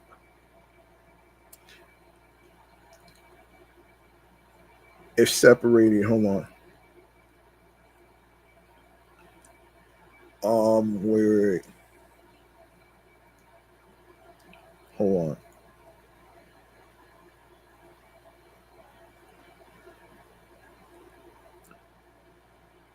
If separated, hold on a second. Yeah.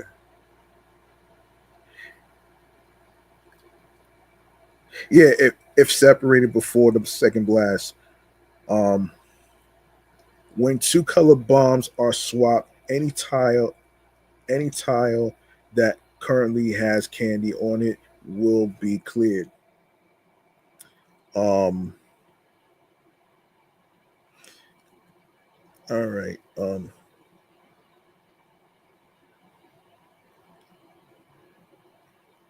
Jellyfish can also appear, and if they are matched, they clear 3 candies at random. And yeah. Um they clear 3 candies at random from the board. Other various boosters can be purchased. So 1 candy from the board or the increased moves boosters.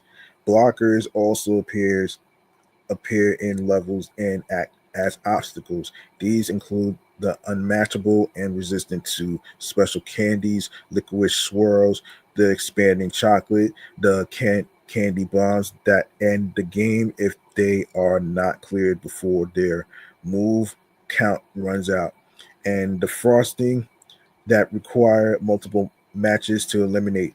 The board may also contain licorice locks and marmalade,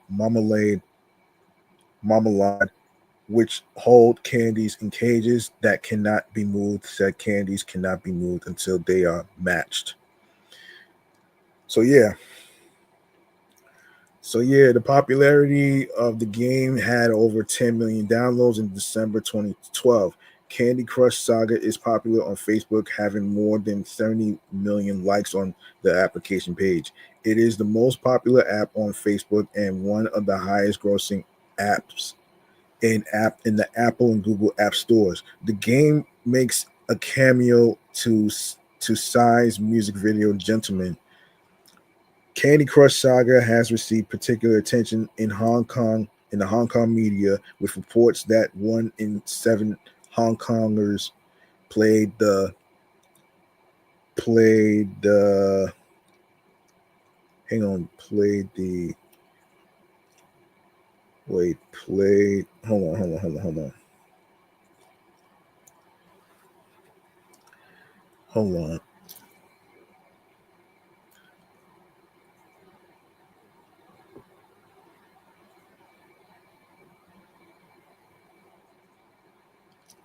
played wait yeah, played the game in 2013. My apologies. That a city bus driver was spotted playing the game while working, that it may improve or hinder interpersonal relationships. Um, ca- cause strain due to improper posture while playing the game, or even cause anxiety in those who cannot pass a certain level. So there you go. So there you go right there. Let me see. Let me see.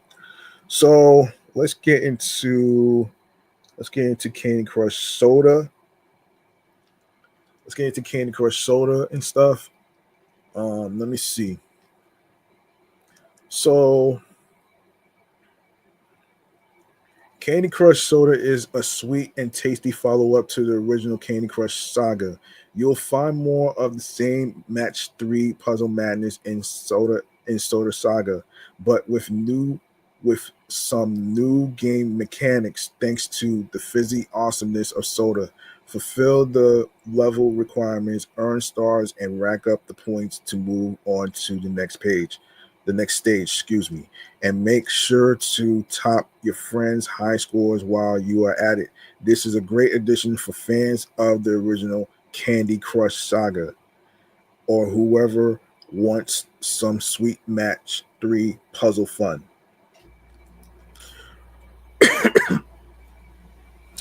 Um Match 3 candies to clear them. When you match 3 or more candies, they disappear from the board. Pop bottles when you do your matching, and the purple soda level rises until it fills up and you win the level. Use power ups to your advantage. In order to pop all the bottles, you have to make smart matching choices and use the right power ups at the right time. Game gets really hard as you go, as you advance through the levels. The game becomes more and more challenging until it is almost impossible to compete to complete. Excuse me. What is it about? Candy Crush Soda Saga is a follow up to the original Candy Crush Saga. This version features more of a challenging puzzle gameplay of the original, but with some new and interesting game mechanics thanks to the Magicla power of soda and fizz. Make matches, rack up points, fulfill goals, and earn stars as you climb to the top of the leaderboards and reach impossible levels. This is a must for any Candy Crush Saga fans or those who want a fun time waster. For those who love Candy Crush Saga, enjoy Match 3 puzzle games, want to challenge love sweets. Anyway, why we love it, you ask. Candy Crush Saga has made quite an impact on the mobile game industry, and it's hard to ignore. Once you get a taste of how fun Candy Crush Soda Saga is, it will be hard to put down. So pretty much, let me see. Let me see. It received. Let me see. It received 5.5 stars. So that's pretty good. That's pretty good. I could say the same with Candy Crush Saga. All right, so let's go to let me see.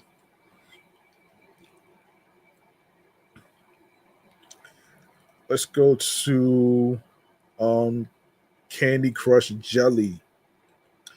All right, so Candy Crush Jelly Saga is a match 3 style puzzle game from the Candy Crush franchise, which offers the same mechanics as the original one, but with some interesting new features. The main element in this version is that in addition to playing with the typical candies and jelly beans, you will also have to play with lots of colorful jelly. This is the only way that you will get to face the fearsome Jelly Queen. Play alone or ask your friends for help. As is typical of most of King's games, in Candy Crush Jelly Saga, you can play alone without being connected to the internet and without connecting with your friends. That being said, challenging your Facebook friends and sharing your exploits through social media will provide you with certain benefits. For example, if you don't have enough hearts to carry on playing, you can ask your friends for more. Just send out the request and wait a few seconds for someone to respond. Playing online has the advantage that you will see your scores alongside those of your friends on the Facebook leaderboards. Over 3,000 different levels. The first version of Candy Crush Jelly Saga, had just over 100 levels. As the years have passed and it has received more and more updates, thousands and thousands of new levels have been added. The game has over 3,000 levels, which will have you will which will which you will have to unlock little by little as you pass the level as you pass the levels one by one. As we have come to expect, the difficulty level will increase the further you go. So to complete some of the more difficult levels, you may need boosters and other aids. Beautiful visuals and sounds.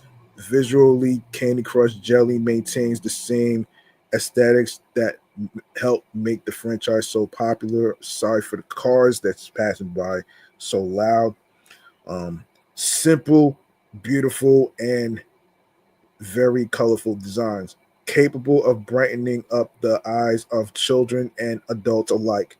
Much of the blame for how addictive these games can be lies precisely in how stimulating it is to watch the jelly beans and jelly cubes explode into an amalgam of colors and confetti. All this occurs while different fanfares play over fun music. The most uh, gelatin gelatinous Candy Crush game. You can download the Candy Crush Jelly Saga APK and discover an entertaining game that, as we have come to expect from the saga, manages to look players in through a game mechanic that is simple and easy to learn, but difficult to master. A fun title brimming with content that, with its several thousand levels, is a source of hours and hours of fun. Now let's see. Now let's see. Some people gave it between three three to 5 stars. It's not bad though. It's not bad though, actually.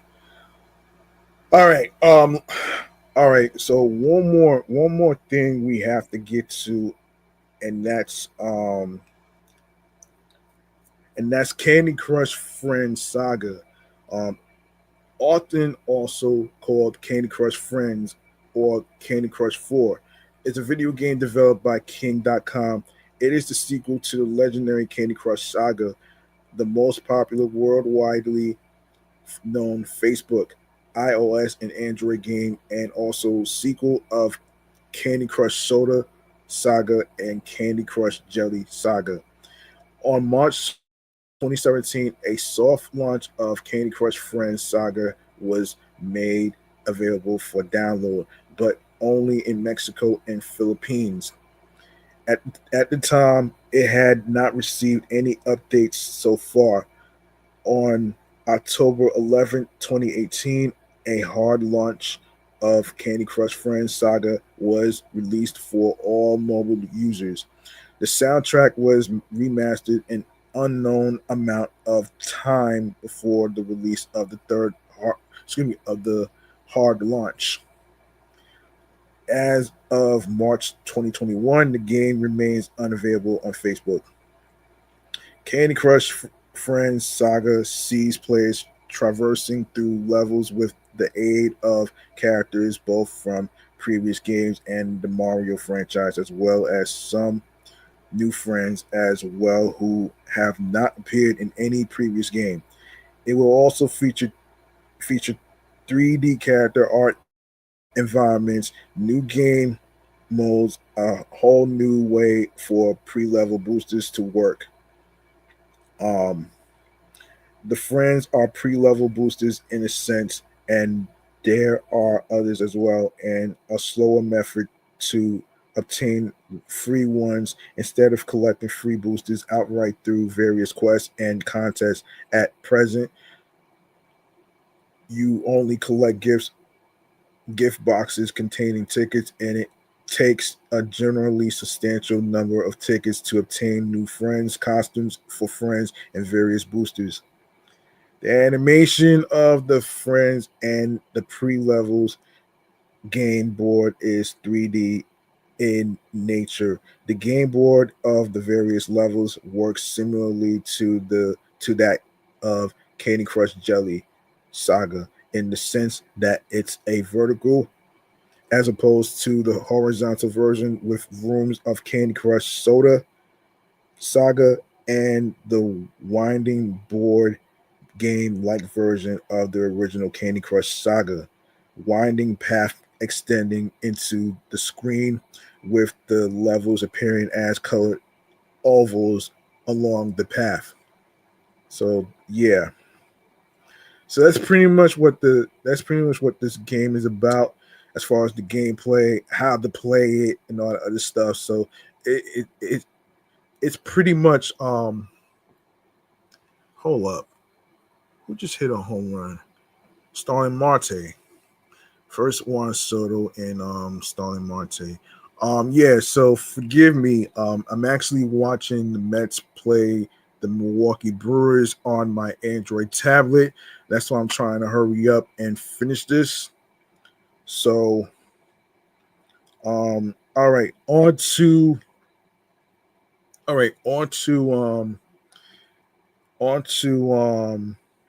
the hang on a second. Let's take a look at some let's take a look at some games that are going to get released. All right, so let's take a look here. Let's take a look here. So this is the month of August. We are at the 8th today. Today, Mafia the Old Country comes out today. Let's see. August 8th, which is today for PS5, Xbox, and PC. Madden NFL 25, either August 11th or the 14th, depending on edition for PS5, Xbox, and Nintendo Switch 2. Whisper Mountain Outbreak comes out on August 11th for PC. Also Abyssus um, comes out August the 12th for PC, following Dungeon Stalkers, PS5 and PC. Um, Senua's Saga Hellblade 2 Enhanced Edition for PS5, Xbox, and PC. World War Z VR, which is virtual reality, um, also comes out on the 12th of August for MetaQuest, Steam, and Steam VR. Drag and Drive comes out August 14th for Nintendo Switch 2, following I Iwakura um, Aria um, for Nintendo Switch and PC. Lord Amber Maze for PC, and on August 15th, off for Nintendo Switch and PC. Delta Force comes out August 19th for PS5 and Xbox. Sword of the Sea, August 19th, PS5 and PC. Black Myth, Wukong, August 20th, Xbox. Morbid Metal, um, August 20th for PC. This County um, comes out August 21st for PS5, Nintendo Switch, Xbox, and PC. Following Grit and Valor 1949 for PSVR 2, MetaQuest, Steam VR. Also coming out on the 21st is Herdling for Nintendo Switch, and Inazuma 11 Victory Road for PS5, Xbox, Switch, Nintendo Switch, and PC. August 25th is Pizza Bandit comes out for PC. Gears of War Reloaded comes out on August 26th for PS5 and Xbox, following PC. Also following that day is Helldivers 2 for Xbox. Space Adventure Cobra The Awakening for PS5, Nintendo Switch, Xbox, and PC. August 27th is the Story of Seasons Grand Bazaar for Nintendo Switch, Nintendo Switch 2, and PC. Destiny Rising comes out on August 28th for iOS and Android, following Goblin Cleanup for PC.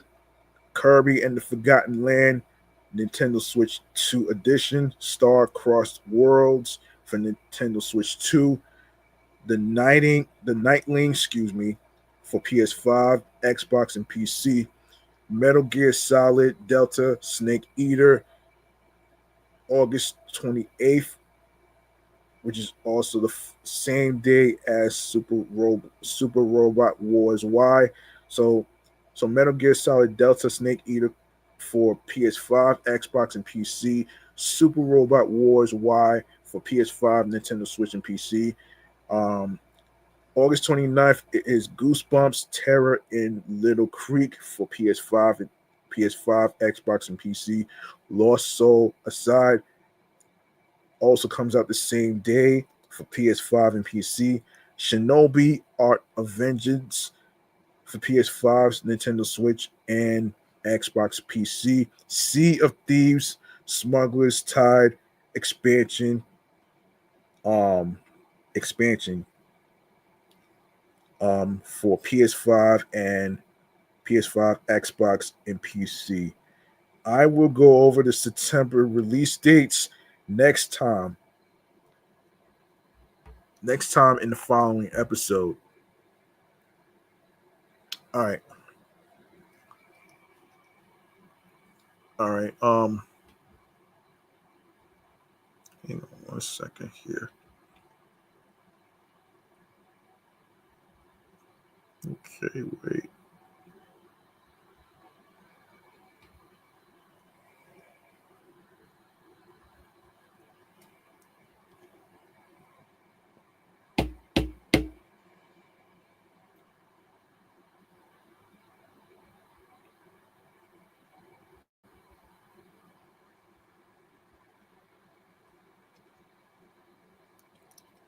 All right. I'm gonna wrap up right here, right now. Actually, let me just get back to the sound effects right here. Let me set this up. Real quick.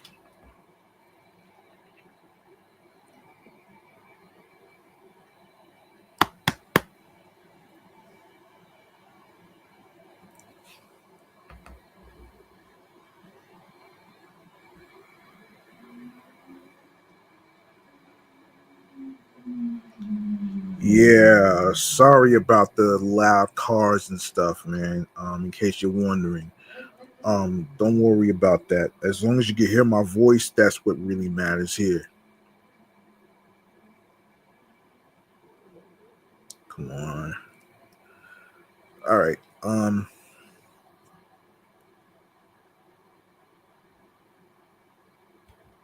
Okay, time for stream choices on the go. Let's get into it right here, right now.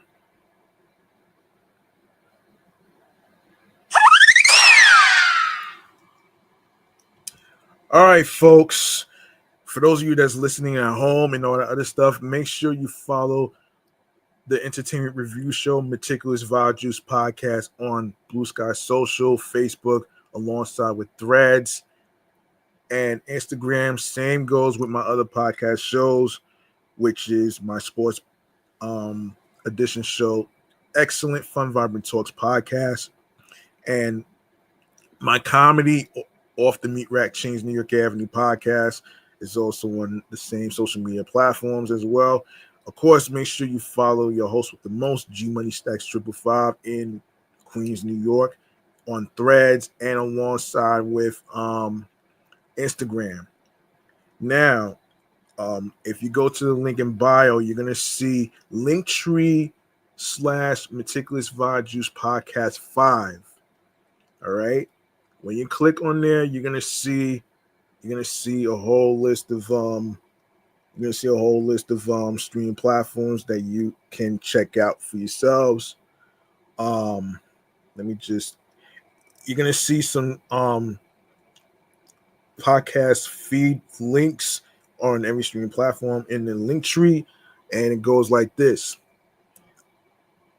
The show is on Audible, Odyssey, Amazon Music, Apple Podcasts. Make sure you actually leave a 5-star rating and a review. It really means a lot to me from your support to give me the confidence and energy that I need to keep going and to keep the show growing and coming up with more topics and everything else to review in each episode. All right. So we're on Good Pods, Castbox FM, These Are the Listen Notes, Moon FM Podcast, Overall FM Podcast, Pandora, Player FM, Pocket Cast, Podo Polo, Podorama, Podcast Index, Podcast Addict, Podchaser, Podverse, Podcast Guru, Podcatcher, Podcast Republic, Snipped, Spotify. Make sure you add the podcast to your Spotify playlist by listening and streaming in case you miss any episodes whatsoever. Don't worry, it's gonna be uploaded and posted to every streaming platform. And of course, you can listen on Spotify for creators. You can comment on there whatsoever, and you can also listen on TuneIn Radio, Fountain, and of course iHeartRadio, the #1 app where you can listen to your favorite music artists such as rappers, singers in R&B and other music genres, and hip hop artists, radio stations, and of course you can listen to the podcast episodes for free. You don't need a credit card or debit card to download iHeartRadio. All you need to do is actually subscribe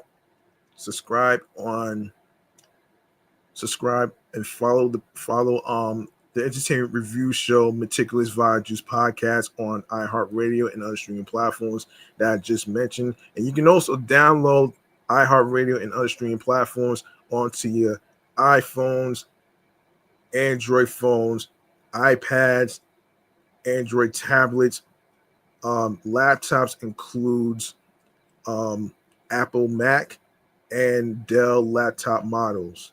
All right. And of course, YouTube. Make sure you subscribe to the YouTube channel page of the entertainment review show Meticulous Vibe Juice Podcast.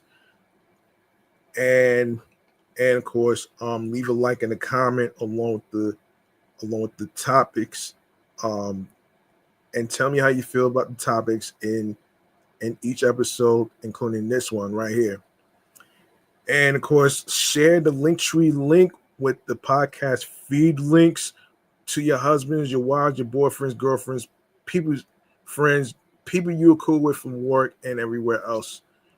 So spread the word. Word of mouth is important. Add the podcast to your Spotify playlist. And of course, be sure to also enable alerts alongside with clicking on the notification bell so you'll be notified when I'll be on the air via live stream to record new episodes alongside with new topics and of course more video podcast episode live streams. And And of course, make sure you subscribe to my other YouTube channels as well. My sports YouTube channel page, Excellent Fun Vibrant Talks Podcast, and of course my primary YouTube channel page, G Money Stacks 555 Off the Meat Rat Chainz New York Avenue podcast episodes, which is the comedy show actually. So make sure you catch up on those episodes that I'm dropping. And of course, new episodes are going to be dropping on Tuesdays, Fridays, and Saturdays for this platform right here. All right, and that's gonna do it. That's gonna do it for me, man. I'm your man, G Money Stacks, aka the Gregonator, and I'd like to say thank you to every single one of you for listening to the episodes and this episode right here. And remember, the grind doesn't stop. Hard work pays off. If you want something, you have to work hard and earn it. And of course, follow your goals and dreams. If you have a career, a dream career that you're trying to do, any career, whether it's radio personality, whether you're trying to make a career in podcasting or any other career field whatsoever, please don't let anybody stop you or tell you what you can or can't do. And of course, be sure to also find your niche. And if you plan on starting a podcast, please be yourself behind the microphone. Be on your P's and Q's creatively, mentally, emotionally, physically, and spiritually. That get you into your zone alongside with tunnel vision. All right. Also, I would like to say, make sure you folks at home have your air conditioners ready alongside with your water, your Gatorade with electrolytes and stuff, because we have a third heat wave coming up next week. And also if you're looking for cooling centers, you can call 311 and they'll give you like a list of cooling centers to go to in a neighborhood near you. All right. I'll be back with more new episodes. And you could have listened to any podcast in the whole world, but you chose to listen to the entertainment review show, Meticulous Vibe Juice Podcast, where I provide analysis on music artists, discographies, and singles and hip hop histories, alongside with TV shows, movies, video games, and all that great stuff right there. So I'm about to run out of here, sign off, and I'm going to continue watching the New York Mets play against the Milwaukee Brewers right now. So take care of yourselves, especially those that are doing side hustles in terms of deliveries, as far as Instacart, as far as like your Uber Eats, your pizza deliveries, and Domino's, Papa John's, Little Caesars, FedEx, UPS, especially those that are doing Amazon, especially those who are on the patrols of cops, EMS, firefighters, and all that great stuff, right? And all these other people that's helping our communities. Make sure y'all stay hydrated at all times, because this heat wave is no fucking joke. All right. So of course, stay hydrated, stay liquid, be careful out there, stay safe, and of course,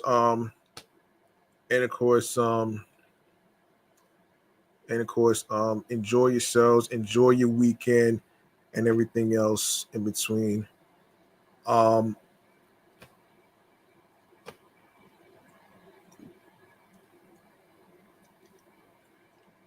And I'll be getting out of here right now. So, peace and one love. I'll see y'all next time in the next episode with more new topics and everything else. Tune in next time where I review a video racing game in the next episode. You want to know what it is?